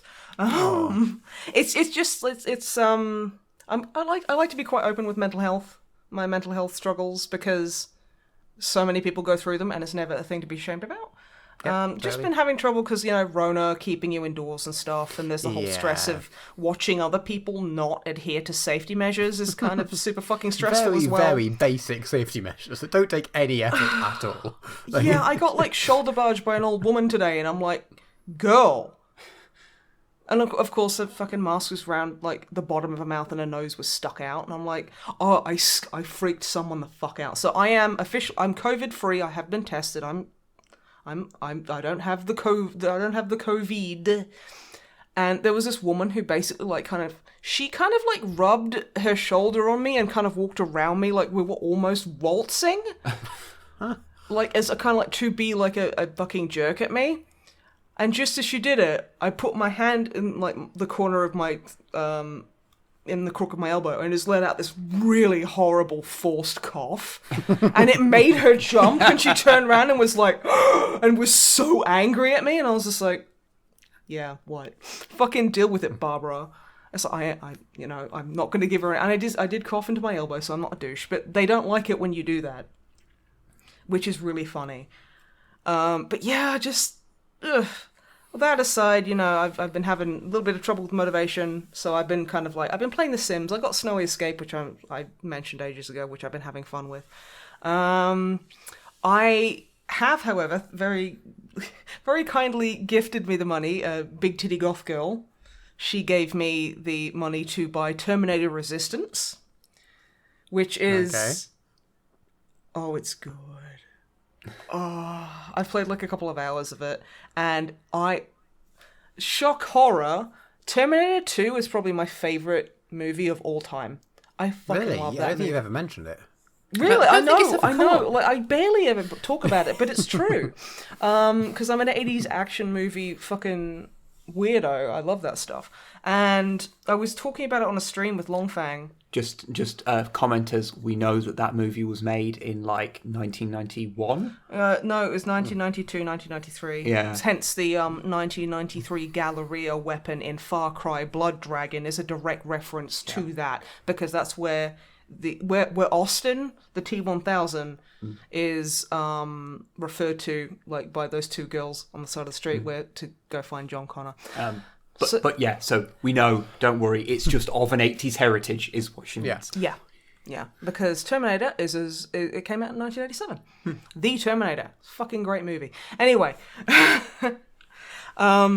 so it's like a first-person shooter. It gives me kind of Fallout vibes, and you're like in the you're in the dystopian future with the war against the machines, and you're like playing as a resistance soldier, and you're trying to hook up with like the Southern Resistance. I think it's like another cell of the Resistance, and you kind of encounter a bunch of civilians and stuff. And honestly, like I had such a big grin on my face while playing it. My face fucking hurt.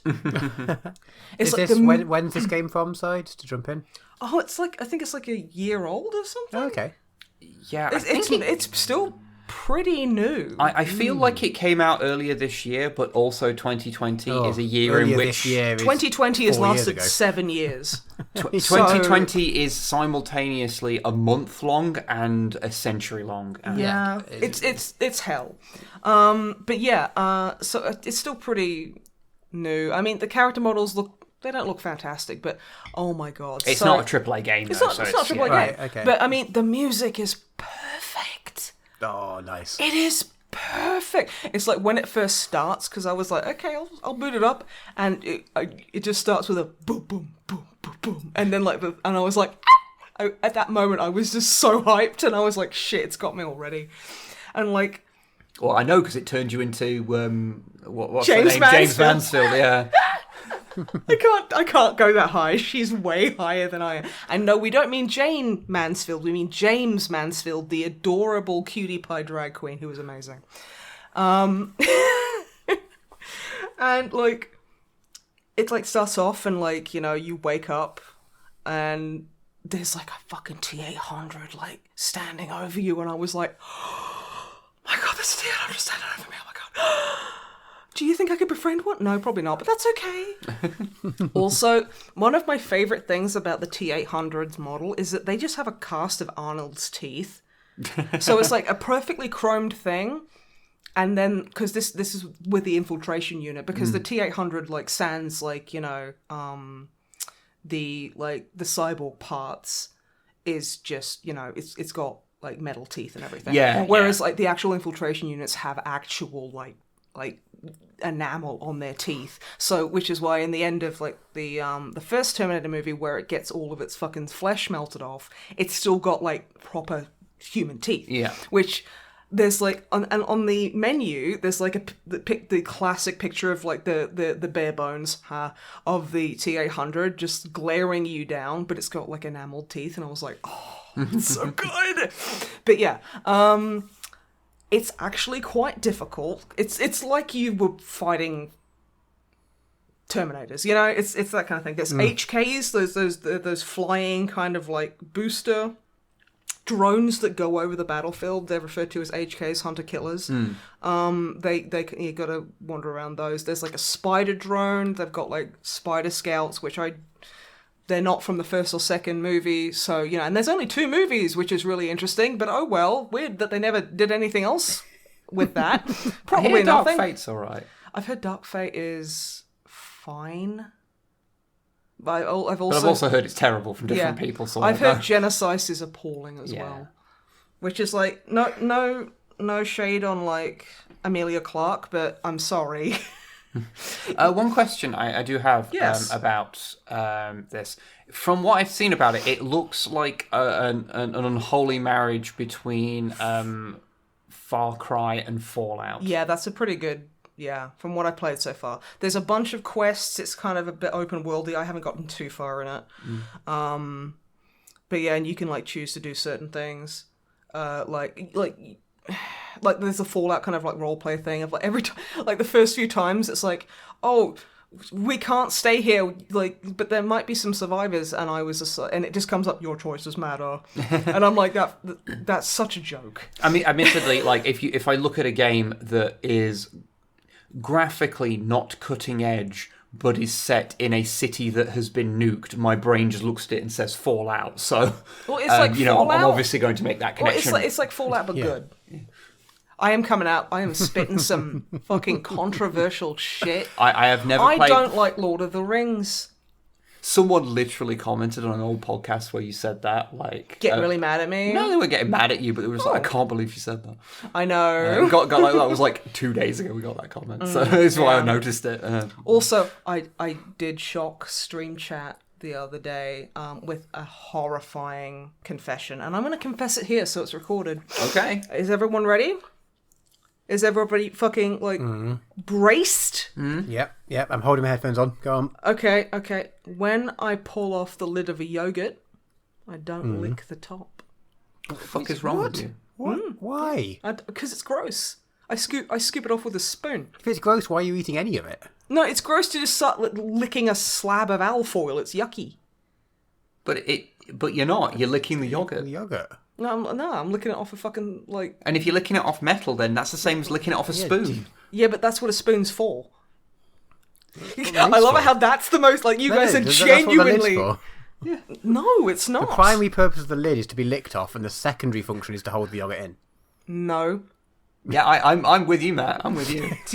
I love how you're like, okay, you talk about dicks, you talk about John Bernthal, you talk about centrism and pro-anarchism and fucking shit like this, but not licking the top of a yogurt lid? Fuck you, fuck your family, fuck your lineage. I wish death on you, dishonor on your cow. No, It's just that's the fucking line?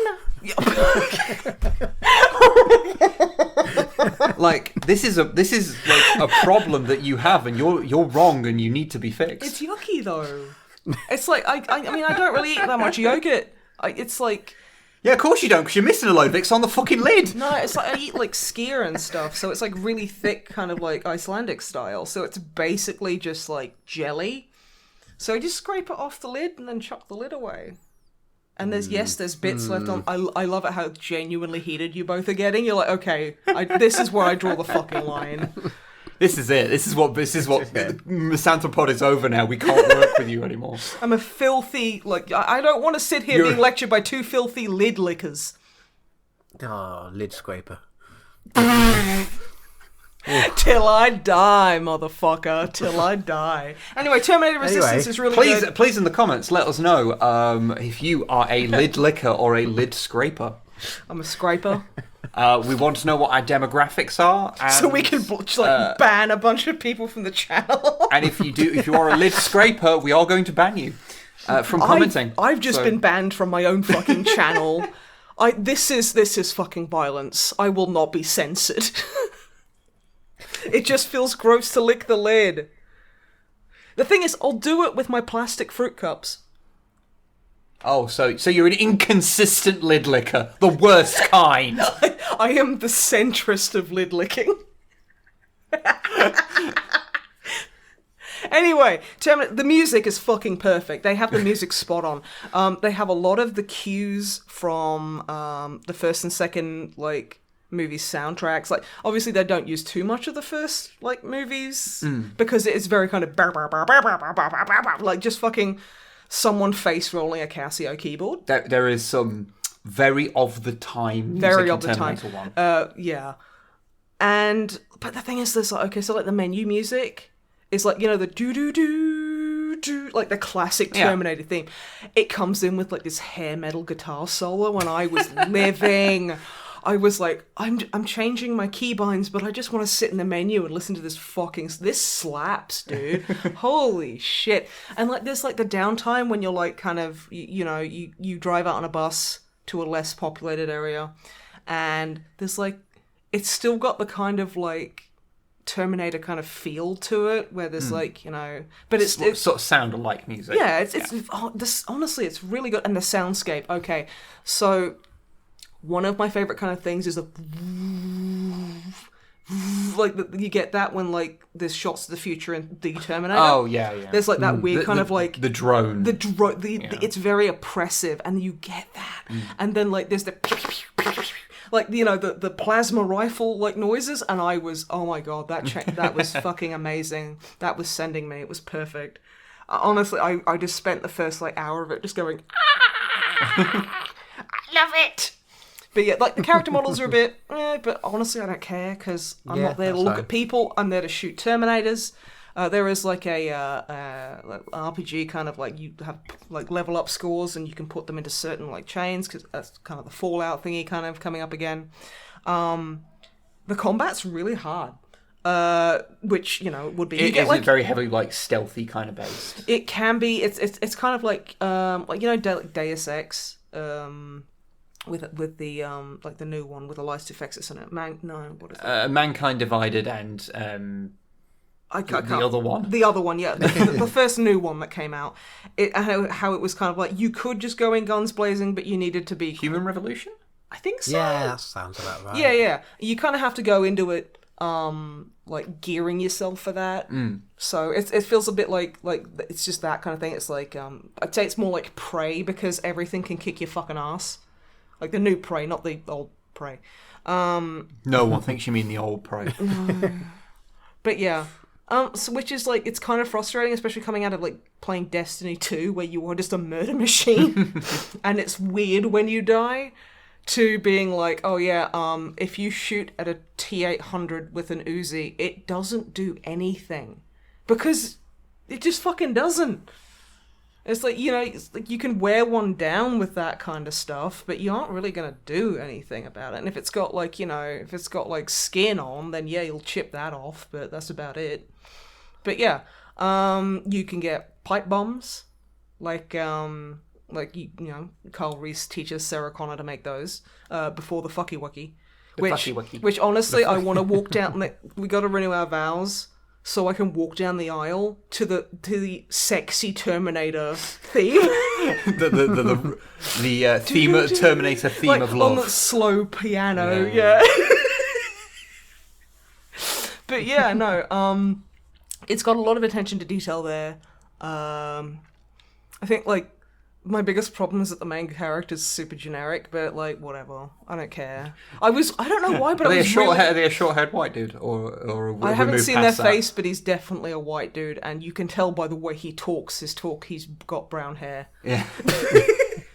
See, because he's the main character. It's a difficult thing. It depends what era of like generic white protagonist you're going with, whether they have short hair or no hair. Because there was the bold. Oh, there was the bold, era. And then there was kind of like the glamorizing trauma kind of era where it'd be like shaggy hair, like a la Condemned 2, with like a bit of a beard. They'll be like, oh, I'm sad, so now my hair looks cool and I have a red beard.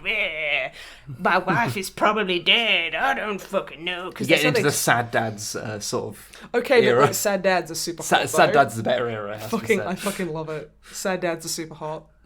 Oh my god, I saw this guy in a barbershop today who was uncomfortably attractive. Those people you walk past and go, you are fake. You are a deep state implant, and I don't trust you. You are fake. So all right, Alex Jones. He made my frogs gay. I don't even know where the fuck I'm going with that. But yeah, he was just kind of sat there watching his kid getting a haircut, and he just looked like David Beckham posing for a watch commercial. And I'm like, you know, this kind of thing where someone is so attractive, you can't even find them attractive because they're so they're not real. I literally walked past an ethereal being. You basically encountered an elf. I encountered an elf. And the thing, but he was kind of like, he was rough, he had leathery skin, he had like tattoos all up his arms, on his hands and on his like neck, and I was just, it was basically like, if all elves were Barra daddies, and I was just That's an image I've got in my head now. Yeah. Someone do that, that's amazing. But yeah, and it just took me aback, because I was like, fucking, that's illegal. Like, why are you here? Like, he's like, he's been put there by the CIA to I don't know, to get this child a haircut. We don't have a socialist government, so they aren't going to be here. Oh yeah, that's true. But no, it's just, you know, that kind of thing where you see someone who's so attractive, it's a borderline ethereal. Like, you're just like, what? This can't. No. Go back to the movies. Go back to the Fae, wherever you come from. Yeah, go back to the Fae where you fucking belong. You coming over here confusing me, making me get hit by cars and shit because I'm staring at you. This is obviously your problem. I don't believe in borders unless you are literally an ethereal being, in which case get back to where you came from. Oh god, that made me sound so racist. No! I just don't want to get hit by a bus by hot barber ethereal dad being. It's not quite the same, but we've still been watching Sense8, and we're halfway through the last episode, but the last episode's 2.5 hours long because Netflix. Right. But every single goodie in, you know, inverted whatever, is just incredibly attractive. And they're all, so to the point where, like, if a new character comes on, they're like, are they incredibly hot? Yeah, oh, they're a good person then. See, I hate that coding, because when you're just, like, aggressively average looking like me, everyone thinks I'm evil. I really don't mind, because they are all incredibly attractive, so we just sat there watching them going, yep, we can just sit and this is fine. Yeah. It's like, do you even know what that fucking show's about? Does it even matter anymore? I don't Is it think just like, nice. God, it's like the conversation I had with your dad about Aquaman, about how your stepmom just didn't give a shit. And I said, she does realise it's like 2 hours of Jason Momoa wet. And he was like, I know, I don't get it either. He was like, she just doesn't seem to care. It was very fun. Even your dad was like, right? How weird is that? Oh my god, like, am I the only one who likes how Jason Momoa looks like from the neck down, he looks like he's gonna fucking murder you. But from the neck up, he looks like a kindly grandpa. like an old picture of like a kindly grandpa. I was like, you know, like, you know how Dwayne "The Rock" Johnson, when he's not being spoopy, he just looks like, hello, would you like a butterscotch candy? But he definitely has in his bum bag. Yeah. I did forget to mention this. A really good really feature glad you said bag there. a really good feature of Lost in Space is that the version of Dr. Smith they have in that wears a bum bag for most of it. Okay, that's just fucking fashion. What are you talking about? Thus showing her true evil. Yeah. See, like, Dwayne "The Rock" Johnson, he only wore a bum bag because he was an undercover police officer. No, it definitely contained magic cards. No, he said it was Pop-Tarts and condoms. Oh yeah, he did, didn't he? Yeah.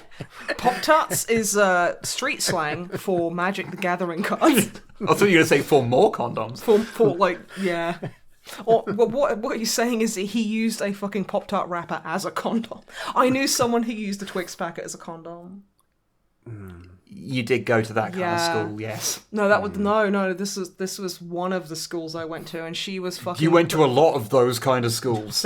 Like nearly every school I went to was like, maybe I'm the common denominator. Maybe I'm the corruptive, like, miasmatic force that just goes there, and suddenly kids are having sex with Twix wrappers as condoms, and they're drinking fucking absinthe mixed with, like, I don't know, Sunny Delight. Can't recommend. Not very good. No, not very good at all. But yeah, what was I saying? Terminator Resistance. Nice. Yeah, it's pretty good. Look forward to playing more of that, and thank you, Big Titters. I've also been playing some Destiny 2 with the Longest Fang, because he's the Destiny guy. He knows his shit. So he's been kind of like letting me piggyback on it. Like he's been a big friend bear and has been basically. I've been sat on his shoulders and being like, pew, pew, pew, I'm helping. And he's been like, yes, Snipe, you're really good at this. It basically did that for me like a year or so ago. I know, he's so lovely. So we've been like playing that. And honestly, like, yeah, I've been actually getting into it because I tried to play it before and I tried to play a Warlock. And this is my first character into a new game. And I just didn't quite get Warlock. So it kind of put me off. And now I've played through as a Titan, and I'm like, that's really cool, because I can just run into an enemy, shoulder barge them, and then they explode. I'm kind of down with that. So, you know, like, I've been enjoying a lot more, and there's the social element as well. We've got, like, the Snipe and Wib clan, the Cardinal Archivist clan, and it's just nice. It's fun. And my favourite minigame is, in the main hub, is looking at people's names. So you get, like, Baby Sandwich or something. You just get silly little names like that, and it's just really cute and fun. The last thing I've been doing that is new and I can talk about is I've been listening to a podcast called Old Gods of Appalachia. It is a horror podcast. I thought it was Appalachia. It's Appalachia. That's the way the guy who narrates it pronounces it. So I'm copying him because I thought it was Appalachia, but it's not. He's like Old Gods of Appalachia. He's got a really cool Southern American voice. And it's like, it's borderline difficult to understand sometimes because I think I'm pretty dense and that's okay. Because he uses big words and has a fun accent that you can get lost in that because it's just a really good narration voice. And he's talking about Appalachia, which is a place, and how there's like all this weird spooky shit that happened in like the 20s. It's all like made up and it's all like, you know, around the gold rush where it's all like cowboys and shit, like, and they were like, oh, we'll hang this witch, etc. It's talking about witches and things like that, and it's just really interesting. And you know, and he does the preacher voice perfectly. Like it's perfect. Good old Southern preacher man. Yeah, and he can do that, and it's just kind of like it's quite Lovecraftian. And I just really like it. And the intro song fucking slaps. It's so awesome. That's exactly my kind of music genre. And yeah, I mean, I can recommend that if you want to listen to a spooky kind of Lovecraftian podcast. It's fun. And I like it a lot. And that's pretty much all I've been doing. Okie dokie. So thank you for listening to me, everyone. You're very nice. And I appreciate you tolerating me and my garbage. Yeah. But Matthew... Yes. I believe some people have sent some questions. Some people have, yes. And what email address did they send them to? thedrummermat@gmail.com. Yeah, that one. Yeah. All right. Oh. Good. That's the email. If you want to send questions, send them to that email. We have a few emails. Some of them are a little bit long, but let's answer them relatively quickly because I'm sleepy. Okay. Okay, I'm sorry that you're sleepy, but that was really cute. So, first up, Pineapple Fantastico. So, hello. Good name. Game recommendation for Wib. This is a two-part email. This is the first email. I don't know if it's your sort of game, but I figured you would enjoy Persona 3. It helped me a little bit with my fear of death and dread of that. And I've picked up that you seem to have similar worries. There are just some moments that I don't like, but mostly the game is good.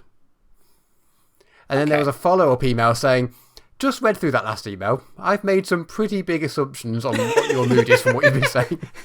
So they're sorry, and they didn't mean to offend you if they did. By I'm not offended. No, I don't have any particular fear of death beyond the normal not wanting to die. That you just sound like you're in a constant state of dread, apparently. Oh, that's just because he lives with me. Imagine, it might be fun to kind of, listen to me on the podcast for a couple of hours, but imagine fucking that, living with that 24/7. No, this is just how I sound. Yeah, and he always sounds disappointed. Yeah, he always has. Anyway, they go on to say, on the other hand, I figure I should explain what sort of game it is, in case you're not aware. So it's like an anime game. I do actually know, because I've played some of the other SMT games. Shin Megami Tensei, it's like the... Well, do you call it? Like, it's like the overarching things. Another Atlas RPGs. Yeah. We played Digital Devil Saga 1 and 2 to death because those were really good. I've seen a lot about Persona. It does look very interesting, and I have always meant to give it a series for those who don't know, it's apparently a weird mix between a dating sim and a JRPG. with some dungeon crawler thrown in the mix. Finally. Yeah, I've always meant to give the series a shot, and it's just one of those things I've just never got around to doing. Because there are a lot of things that do seem like they'd be quite fun. Yeah.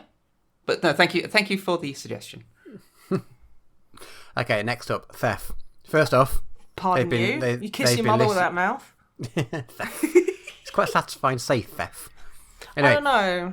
They've been going back through and listening to old episodes, and they refer to it as a backlash of episodes, and I'm just really glad that that's a thing. Yeah, I'm glad that stuck around. Honestly, it it's feels like it, yeah. If anything is to be taken from this, however many podcast episodes we've done. From this auditory nightmare. The fact that people use backlash instead of backlog is just beautiful. Yeah. Anyway, so, question.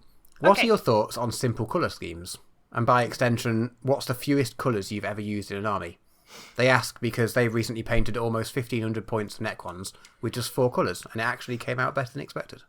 And they sent pictures, and it looks pretty cool. I was impressed. I was like, oh, yeah, yeah. Oh, my lordy. Sorry. It's okay. Do you want me to... How much of that do you want me to do again? Oh, just the end part, that's fine. Okay. Yeah, they sent through some pictures of this army, and it looks really cool. So it works really well, I think. Well, I mean, I've never personally had like a very limited color scheme, like especially not a limited palette, like custom color scheme for an army. Mainly because I only have like 2 that I paint anyway.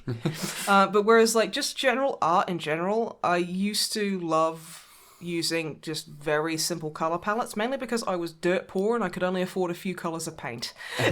So it would usually be black, white, and red, or black, grey, and red. And yeah, I think simplified colors can be incredibly striking. Yeah, I mean, I've done a simplified color scheme army because I have a Eldar like spirit host army, so it's like made entirely of like Wraith Guard and Wraith Lords and Wraith Knights, that sort of thing. Well, the whole Wraith shebang. The Wraith thing. And I've done them to look like they're stone statues, so the whole army just looks like stone, and they just have like little accents of like weapons and gems glow blue, and they have like tabards and things painted in green, so they have some material on them. But apart from that, the whole thing is just stone. There are actually quite a lot of paints used in that, but it's just a series of basic dry brushing and washes, so it's not complicated. And I think simple color schemes can do really... They're really good for like big forces because they can... You really get the kind of like what is it? Like the mob kind of... Yeah.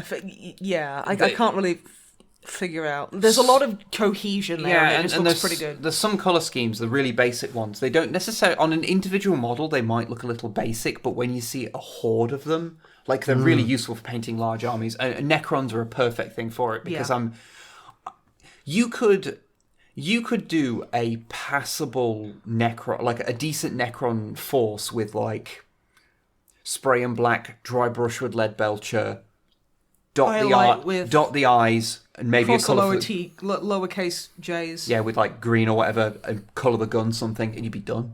Yeah, that'd look very effective, I think. So like as for the smallest amount of colours, I guess it would be my like 2. spirit host, but like. Even then, that's like because I just followed Duncan's technique.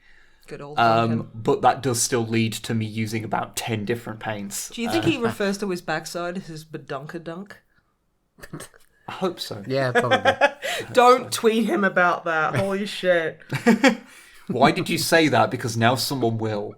And he'll just be like, yeah, I expected this like, shit are from you her. do you as at Snipe the Sorrow suggested?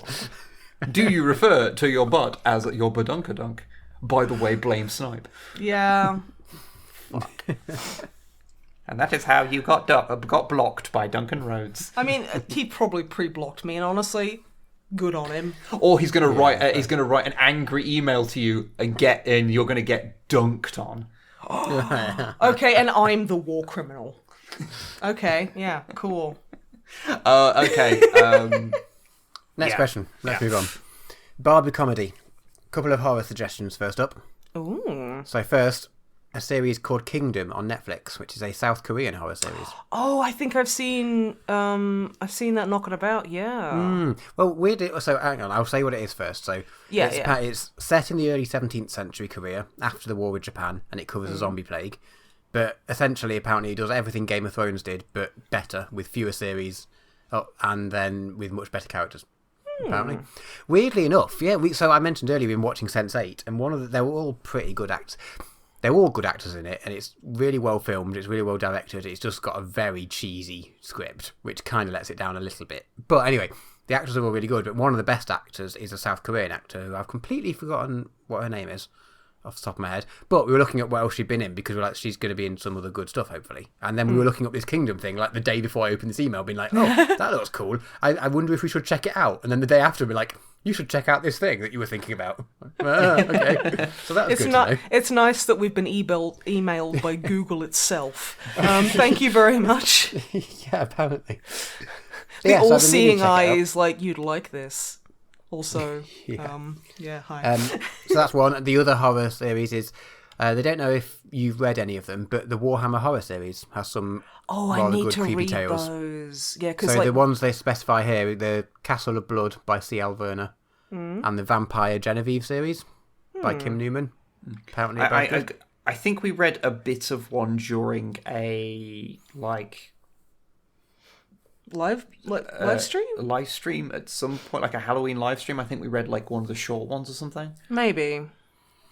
I don't know. I do keep meaning to get into it because the world of like Warhammer and 40k is just like so rife for horror. Yeah. Perfect. Yeah, totally. So many little things like you could explore. So yeah, no, I do need to check this out. Thank you very much for the recommendations. Okie dokie. Because I'm the person who likes horror things, so it's not for you guys. It's for me. No, we're not allowed it. No, that's mine. I totally want to check out this Kingdom. It looks really good. Yeah. Right, next up, Lars. Hello. 2 things, they're not questions. So in the latest stream, Snipe mentioned that you really liked the Prop Hunt mod. So there's apparently a adorable fantasy themed indie game based on it called Witch It. Witch It. It's like WITCH. Okay. Like, as in, I don't know if it's about witches. I have no idea what any of the context of any of this thing is. But yeah, apparently it's regularly on sale, and yeah, if you can find some friends to play with you, it's even more fun. Oh, that sounds cool. Thank you for the suggestion. Their other point is about Discovery. So I think it's very similar to our thoughts on it. So they also think that Discovery got a lot better. But they did. They have had a realization recently. So they recently noticed that it's season 3 already, but they still don't remember all the names of the crew. So they're saying favorite character is Sassy Engineer Lady. I don't remember her name from the show. And then they're saying, and then they can remember all of the names and even some of the quirks from Enterprise. Yes, Enterprise. But somehow Discovery, even though it's better, the names elude them more. I think there's part of it of the, especially for the first couple of seasons, especially for season 1, it was the Michael Burnham show. Yeah. Sounds like the Michael Burnham show sounds like it would be headed by a person called Michael Burnham who keeps making really shitty transphobic jokes. And it does sound like a YouTube reactionary series. Yeah, it's weird. But yeah, and so would you have known Woshikun or Detmer? Like that was their names in season 1. I think they're mentioned once. That probably doesn't help. Whereas, they've kind of been made into a bit more of actual characters as it's gone on, and so it's meant that you can remember more of them. But because it's rare that a story centers around anyone but the main couple of characters, it does make it kind of a little harder to remember some of these side characters' names. I do 100% get that. I have a similar issue too. Yes, Sassy Engineer Lady. I always forget her name. Maybe you've both got. Apparently, it is. This is written down, but Jet Reno. There we go. That's Sassy Engineer's name. That's the engineer's lame. Yeah. I said lady name. I combined the words. Lame. It's late. I'm tired. That's fine. That's fine. We're nearly done. Don't worry. It was an interesting point, I thought, and I was like, that's a fair point. I'm not entirely sure I remember all of those, except Tilly. This is Tilly is Lars's point. Yeah, Tilly is well written and the best thing that happened to Star Trek in a long time, and I don't disagree with that, to be honest. She's so fucking awesome. She's great. I've noticed that even people that don't like Discovery tend to like Tilly. Yeah, she's just so earnest. She's just a good person, and I love her. I do also like Saru. I think they've done some fun things. Oh yeah, Saru is cool. Saru's got. It's nice to see Doug Jones actually have like a speaking part. Yeah, because normally he's just monster. He's just spooky guy in a rubber suit. Which we can all do that. He shaved his head recently, and he's like, "Yeah, I don't have to do this, but it means that putting on the makeup only takes like 6 hours instead of whatever it would have been, or something." Oh God! Yeah. It's like, oh yeah, that must be a nightmare. Yeah, I can't. I love how he imagine. walks; it's so cool. I don't know. I want to know if that was like something that was in the like script or the director said, or if that's something that he did. I wouldn't be surprised if it was him because he's been like a character, like character suit totally. actor for so long. That I wouldn't be surprised if it's just him kind of going, this would be it's just like, interesting. oh yeah, no, this is how Saru would walk. That makes sense. It's cool. Anyway, next up, Brandon. Hello. So, would we mind giving some thoughts on a homebrew magic item I came up with? This is a D&D item. Yeah, go on. So, the Cloak of Furnishing. Wondrous item. Description. This cloak appears like a curtain with a cloak clasp. While wearing the cloak, as an action, you can flip it over your head and say a magic phrase and described on the interior of the clasp. And then while it's over your head, you're blinded, effectively, so you can't see out. But as long as it's active over your head, you appear to anyone looking at you like furniture. So a fixture or some sort of man-made element. It's like a signpost or a trail marker or, something like that. It's an illusion and, investigation check. People could see through it potentially, or that sort of relatively standard stuff. Mate, so, what do you think in general? How would you use it as a player? And what do you think the activation word or phrase should be? Okay, yes, that's fucking great. That should be the activation word? No. It should be poggers, as Gilbert Godfrey. Yeah. No, I love that, and can you imagine my character Nathan using this? Oh, God. Yeah, right? I think that does that's an interesting one because the restriction of you not being able to see out. Yeah, but the thing is, you can hear. But you can hear. So you could just disguise yourself as a tree and then just listen into the bad guy's plans. Yeah, that does sound like it's something that you could, if you threw. It's like one of those things that when you throw into a campaign, it's like you see what your players will come up with to do with it. Yeah. Because it's something that has a lot of utility, but not as simple as some other things. Yeah. Because you can't...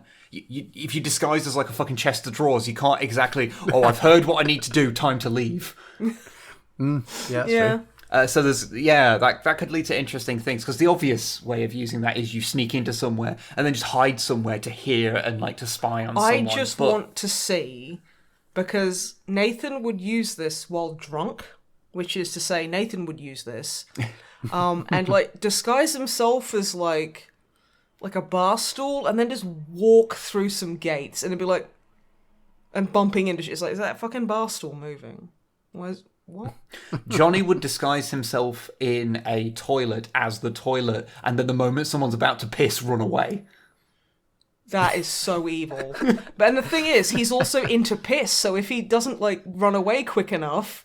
He's not win-win. He's not into piss, but he's basically prepared for it will be funny enough that it's worth maybe accidentally getting pissed on a couple of times. Johnny worries me. But no, and I think the... He'd do it at an inn, so people coming in would be drunk as well, so it'd be even funnier. Yeah. You see, I'm trying to think, Nathan would probably be if, in car parks, they have the car parky machine. Where you feed it money and it gives you a ticket. Basically, he'd just disguise as one of those and just eat everyone's change. And then go to the pub. What, coughing up the money? Well, he's gonna... Yeah, okay, yeah. Honestly, would anyone be surprised if he went in and was ale, large, and they were okay, you can pay for that? And he's just burps out a few gold coins and they're yeah, fair. You're right, Nathan. Yeah. But what about the magic word? Fetch-a-lavash. Because then you could turn into like a cardboard cutout cow. Willa plush. Willa plush. I don't know why. It sounded very... Okay. I know. Ich kenne diese Leute nicht. Because that's something that I always think of when I'm nervous. It's German for I do not know these people. And then you put the thing on and then you turn into a stop sign. That would be great for heckling a comedian. Can you imagine they're like, hey, God, there's so many genders nowadays, and then you just turn into a stop sign and headbutt them until they shit themselves. Yeah. I know it's the essence of physical comedy. And then you take the coat off and go, ta-da, and then you get £1 million. Yeah. And then Nathan would come in burping money all over you. Yeah, I don't know magic words. Look up something funny and then badly translate it into Latin. That's usually the way. Yeah, that works. Or I just think similar to what we do in the Shadows. When one of the vampires turns into a bat, he just yells "bat" and then turns into a bat. Yeah, when they throw just yell the word chair. When they throw the cloak on, just have them shout the word bat.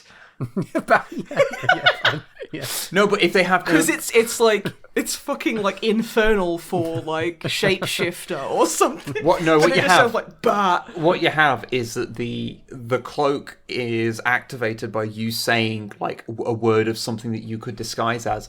But you don't know the list of things it can disguise as, so you'll be walking along just with the cloak over your shoulders, and then you'll turn to someone and go like, "Oh God, have you seen that? Have you seen that big fence over there? We should probably hop over that." But as you say fence, you just turn into a fence, and it's very inconvenient. Or it's just very inconvenient. Or along that lines, but you just kind of go like you throw it over your shoulders and say table. And you turn into a table. So then the player thinks that you just have to say what you want it to turn into. But no, the magic word is table, and it can only turn into a table. Or it's just like, as long as you say anything in a commanding voice, or if you say anything in a bad German accent, it'll just turn you into something. I am a fan of magical items or magical abilities that have such specific utility. What I always think of is there was an old TV show called Randall and Hopkirk Deceased that was about a policeman and his partner, and his partner died and helps him as a ghost. That was remade in, I think, the late 90s, starring they were on the Fast Show, the hosts of Shooting Stars. The hosts of it. Reeves and Mortimer. And Reeves and Mortimer played Randall and Hopkirk. And in one episode, Hopkirk he gets a new ghost power, and he finds out that he can shrink shoes. And they're like, so you can shrink things? That's cool. And he's like, no, I can only shrink shoes. He's getting away. Oh, my That's shoes what he are does. pinching a bit. At the end of the episode, the villain's running away, and he just shrinks his shoes so he falls over. He's like, my feet, Like, my shoes are getting smaller. What's happening? And that's just how the episode, and that's like how they catch the bad guy at the end. No. I just love the idea that, my shoes are shrinking. Cut to credits. Yeah, that'd be great. Because that's the Randall and Hopkirk theme tune. But no, I like it how you should have them turn into tables and then just have people come and like lean on them. Put tea on them. Well, what becomes... Or have dinner on them. What becomes funny is if they disguise as a table, but they don't have the rigidity of a table, they have the rigidity of a person. Can you imagine touching a table and it feels like flesh? That is nightmarish. So someone like puts a bunch of stuff on the table and the person underneath is like, because they're slowly getting weighed down by all this table's a bit stuff. Noisy today. So like if someone sits on a chair, the chair will just collapse because it's a person. Yeah. That sounds really funny. You have to if you want to disguise as a chair, you've got to be ready to brace if someone sits on you. What if you're already sitting on a chair and then they just sit on your lap? Well, then you best hope someone doesn't come up. Wow, way to make it weird, Wibblet. Yeah. But yeah, no, it should have a silly catchphrase like bat. Yeah. But it is a cool idea. That's a really don't fun do idea. anything like what we say. No. With it. Get your players to do good things with it instead. Mm-hmm. All right. Next up, Chapter Master Startdale. Hello. Question. My girlfriend and I are thinking of playing some fantasy board games. We're looking for something narrative and cooperative, but they haven't managed to find anything yet. Do we have any recommendations? This is definitely a Drummer Matt suggestion. I'm struggling, honestly, with fantasy. Good cooperative, narrative cooperative ones are what any of the we've been playing through Pandemic Legacy. So it's Pandemic, so which is a weird one at this time of year or this year. Yeah. But if you can get over that, because we haven't actually played it this year because of this exact thing, it's a bit weird. But it is a really good ongoing story, and it's cooperative, but it's not fantasy. So I'm sorry, that just reminds me of, I was in the Chiropodist today, and there's like the lady who's managing it there at the moment. She's lovely, very chatty lady, and she's from the Philippines, and she was like, because it was like Walking in the Air was playing, because it's a Christmas song, and she was like, all this pandemic and misery and staying inside, and this is the music they play to try and cheer us up. And I'm like, right? And we started bitching about Christmas music. It was hilarious. And then it was like another really sad fucking song, and she's like, why? This year isn't bad enough. But yeah, that just really amused me. But yeah, like it is actually that specific thing of like co-op and fantasy. I do have one idea. But you do kind of need more than 2 people to play it. D&D? Oh, well, yeah. But to play Betrayal at Baldur's Gate. Yeah, that's really good. That, yeah. Yeah, it's mostly cooperative, although one of you turns against you, possibly. It's Betrayal at House on the Hill. Betrayal at House on the Hill. Oh my god, that's the first time I've ever gotten it right. It's like that, but it's D&D themed. Yeah. It's not quite as good, I feel, as normal Betrayal, but I think it's a lot harder. There's a lot more kind of harsher punishment for, oh, you went in this back alley, fuck you. Mosquitoes ate your eyebrows. Now everyone thinks you're untrustworthy. I made that up, but, you know. I don't remember it being... I remember the final thing that we particularly got was quite how difficult. I stood in the middle going, fucking come at me. Because I was being powerful and awesome. Because we had to, like, deal with a dragon and, like, and that was a cooperative thing, because that wasn't there was no traitor.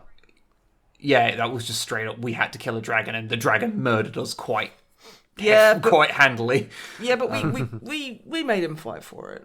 But yeah, that's the only one I can really think of. Yeah, because I'm trying to think, like, even the last fantasy game I played, because it's been a while, because, like, we used to go to Board Game Cafe relatively recently. Before, like, capitalism ruined everything. Before the end times happened.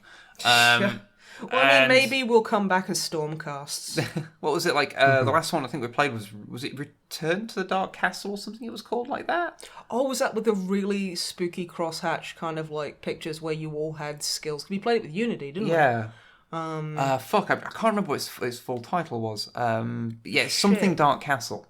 Yeah, and it's like you have like player cards where they're all like hand done, like obviously hand drawn, but with like ink. And it's spooky, and it is a bit eldritch, and it's just fun. Escape the Dark Castle. That's Escape the Dark Castle. There you go. That was pretty dang fun. I think there's a sci-fi version of it now as well. Escape the Dark Sector, I believe. Okay, that's really cool. But yeah, I remember Dark Castle. Escape the Dark Castle. I remember that being quite fun, but it's not co-op. It's not co-op, and it is quite quick, and it's not too difficult to learn. I couldn't tell you what the fucking rules were because it's not in front of me, but yeah, it was like a year ago we played it. So. And as we've established, 2020 has lasted 1 month and 7 years. Yeah. But yeah, sorry we couldn't be a bit more productive. Can't really but help out, yeah, really. Anyone in the comments who can think of anyone, check the comments, friend, and hopefully your new girlfriend will find a good one. Or alternatively, just play Hero Quest. The best thing about Hero Quest is the doors. All right. Next, Mikkel. Hello. First off, glad the Korgots were well received. Yes, thank you. Korgots were great. Question for the podcast. If you were stuck on an island and could only take one book with you, what would it be? I'd probably take like a Discord book. Probably one of the Watch ones. Maybe like I'm trying to think which one. Maybe even like because I think Night Watch is the best one of those books, but I don't know if it's the one I'd want to read as much. 'Cause Night Watch is brilliant, but yeah.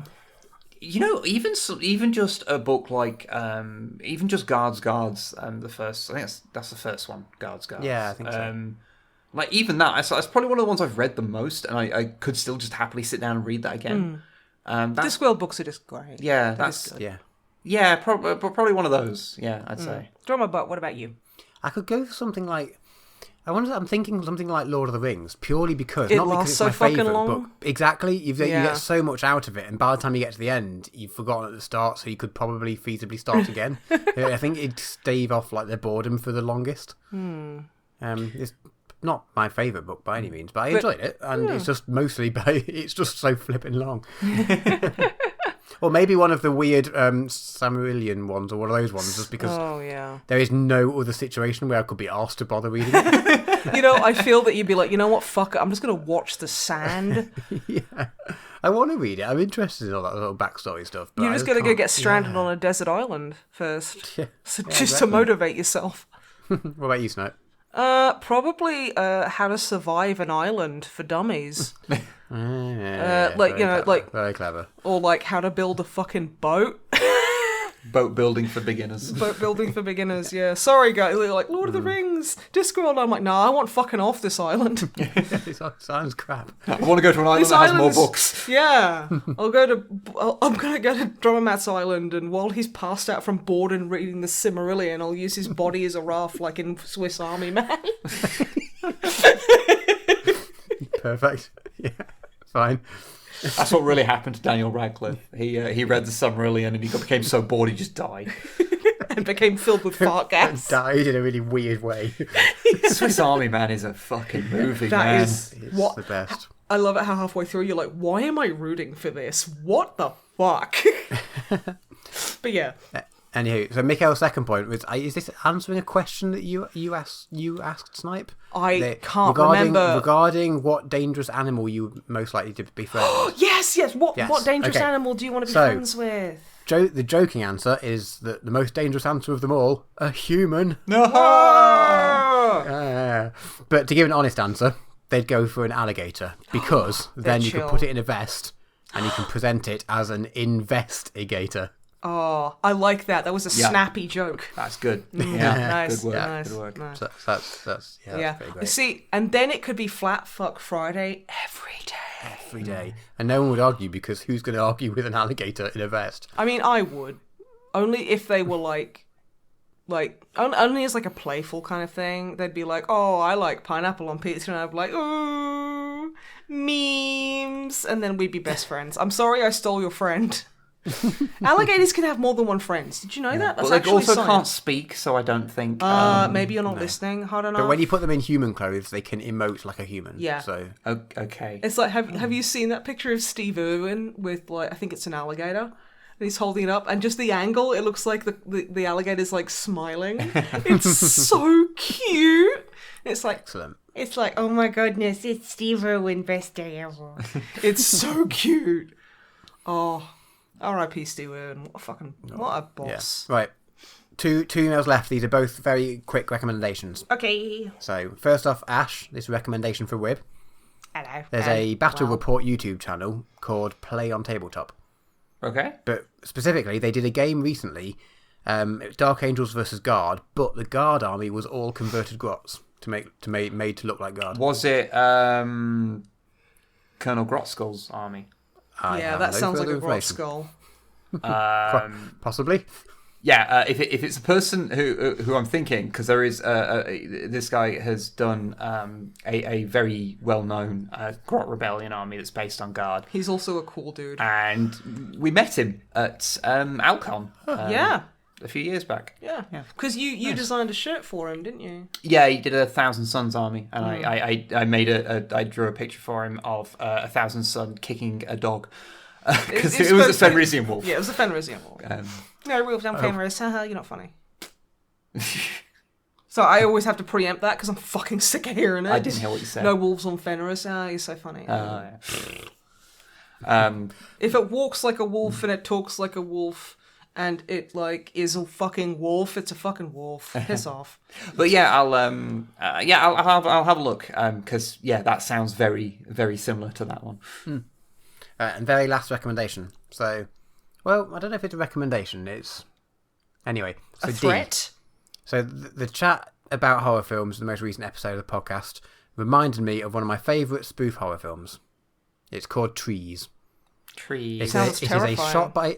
It's a shot-by-shot remake of Spielberg's classic monster movie Jaws, except instead of a killer shark, it features killer trees. Please tell me, if a tree murders you in the woods and there's no one around to be a witness, can anyone hear you scream? Oh my god, today in a shop I saw, like, you know, little beanies.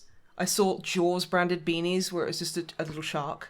Good. And I was so tempted to buy it for you. And you know what? Forget I just said that because I'm going to buy it for you. Okay. Yeah. Matt, do you want that for Christmas? Sure. Don't sound like I'm, like, secretly giving you one of those weird brain slugs from, like, fucking Futurama. Like, here, have a hat. Oh, nearly got me there. Anyway, yes, that sounds very interesting. It sounds, yeah. Menacing trees, I love it. I want to know if it's shot for shot. Are the trees still just, like, in the water?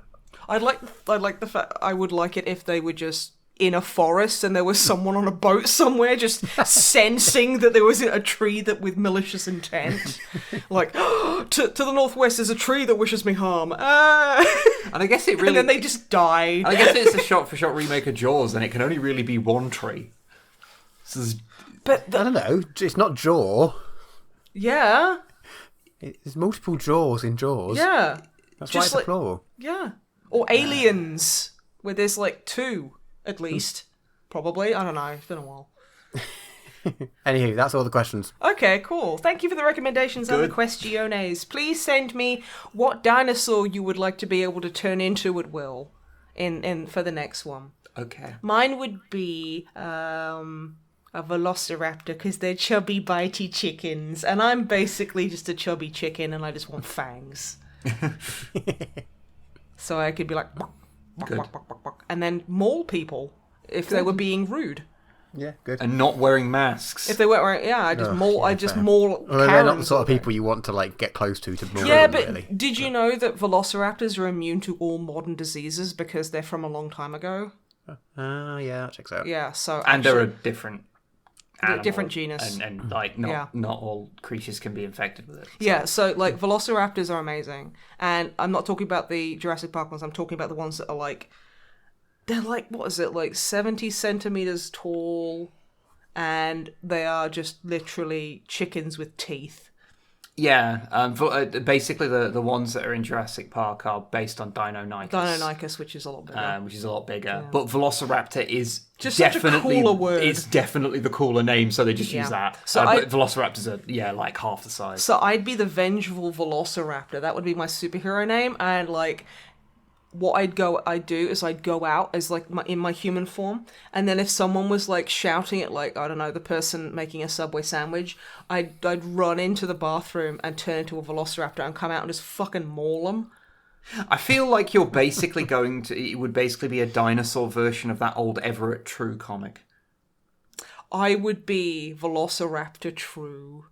And yeah, if you're not familiar with Everett True, it's like 100-year-old comic of this like no tank hyperbole. That's just it is literally 100 years old. It's like this huge tank of a guy, and basically people will act like shitheads, and he just goes and punches them. For example, because of course this is not the first pandemic the world has ever been through, and it's not the first pandemic where people were supposed to wear masks to protect everyone. And it's not the first pandemic where people would actively not do that because they're dicks. Yeah, there's like literal comics of people going, "Oh well, I'm not gonna wear one. Like it's my choice," and then he just punches them in the mouth. That's the comic. Well, there's one that I really like, which is like crazy that it's 100 years ago, where this guy's shouting at him, going, "Racial equality, my eye," and then the next thing is Everett True walking away, and the guy's got this huge fucking like black eye, like. Yeah. Yeah, it's like, okay, wow. He would just go around, punching people who were, and weirdly, he'd punch people who were racist and sexist, or just really rude, like kicking you under the table at restaurants and shit. Kicking dogs, dogs. He just fuck you up. Yeah, I want to be the Velociraptor version of Everett True. I think the comic's called like The Many Outbursts of Everett True. It's very satisfying. Something like that. Yeah. The title is. So yeah, I could be known as the Everraptor. Ever Raptor true. Ever Raptor true, and I'd go around and just fucking tear chunks out of ankles of people who are disrespecting, like, trans people, or servers, or just basically being dicks in any regard. Cool. I basically, I can imagine it like it wouldn't be this cool kind of like I spin around in a circle and suddenly I'm a raptor. It's like more like Super, where I go to my car, I change awkwardly, and I come back and shout, "Shut up, crime," and then maul someone, and it's very obviously me. Personally, but now I was assuming that you'd have a full Sailor Moon, like henshin sequence. I have made mistakes. I want to have a Sailor Moon henshin. But just at I the need end. a little brooch that's like a velociraptor claw, and I just hold it up, and then I just like... And then I like kind of like pat, pat, pat. Because, you know, like chicken feet on vinyl like floors.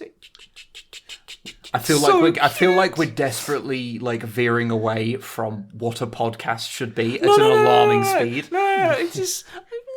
I really want... I think velociraptors would be an amazing pet. I'm not sure how you could... If they were tameable. I mean, let's say that they are. If we pretend that you could tame them, yes. Yeah, and they all look like those velociraptors from The Punchline is Machismo.com, which is an amazing comic, and it's sad that Kelly Turnbull just hasn't Manly done... guys doing manly things. Yeah, the actual it's name of the amazing. comic. I fucking love it. And yet the little velociraptors in that are just chubby little floofs Yeah. with teeth, and they are amazing. And I just want to sit there and stroke and just pet a big... Basically, I want a chicken. Yeah, get bantams. They're like chickens wearing trousers. Oh, those things. You know, They're you the can just best. put a chicken in trousers. Yeah, but have you tried? Yes. It's not I haven't actually. I've tried to. I used to take care of my neighbour's chickens because in a heavily rural area, they thought it'd be a really good idea to have a fucking rooster. And they don't just crow at In dawn. a heavily, like, not A rural heavily area. populated Yeah, heavily area. populated. Yeah, so... okay, right. But yeah, so that rooster was just like, scream o'clock. Because cockerels don't just crow at In the dawn. morning, they crow constantly. They crow 'cause they're whenever fucking, the fuck they want. Yeah, which is all the goddamn fucking time. And it's like, okay, we get it, it's screamy time. But yeah, I'd like a chicken. And I'd call them, like, Desutreya. Or Yongari. Young Gary the chicken. Young Gary the chicken. I mean, if you want to have a kaiju themed chicken, then Gigan's the obvious answer. I know, but like I don't want to play like, you know, I want to play against type. Yeah. Shall we end this podcast? Yeah, Because please. it's No, I because wanna Matt talk- needs to sleep. It's already really long, and we're not really talking about anything now. We're just having a conversation. Talk about dinosaurs. Okay. Thank you very much for listening, and thank you very much for your questions. Email in and tell us what dinosaur you'd like to be able to turn in at will to defend, you know, the downtrodden and mall Karens and man Karens, Kevins, I don't know. And tell us about your favourite chickens. And tell us about your favourite chickens and what would you call your chicken? Like... Just in a desperate attempt to make this bit of the podcast relevant to something. Okay, you should just stop. This is a wasted endeavour. Thank you very much for listening. Take care of yourself. We love you. Goodbye. Bye. Mwah. Bye.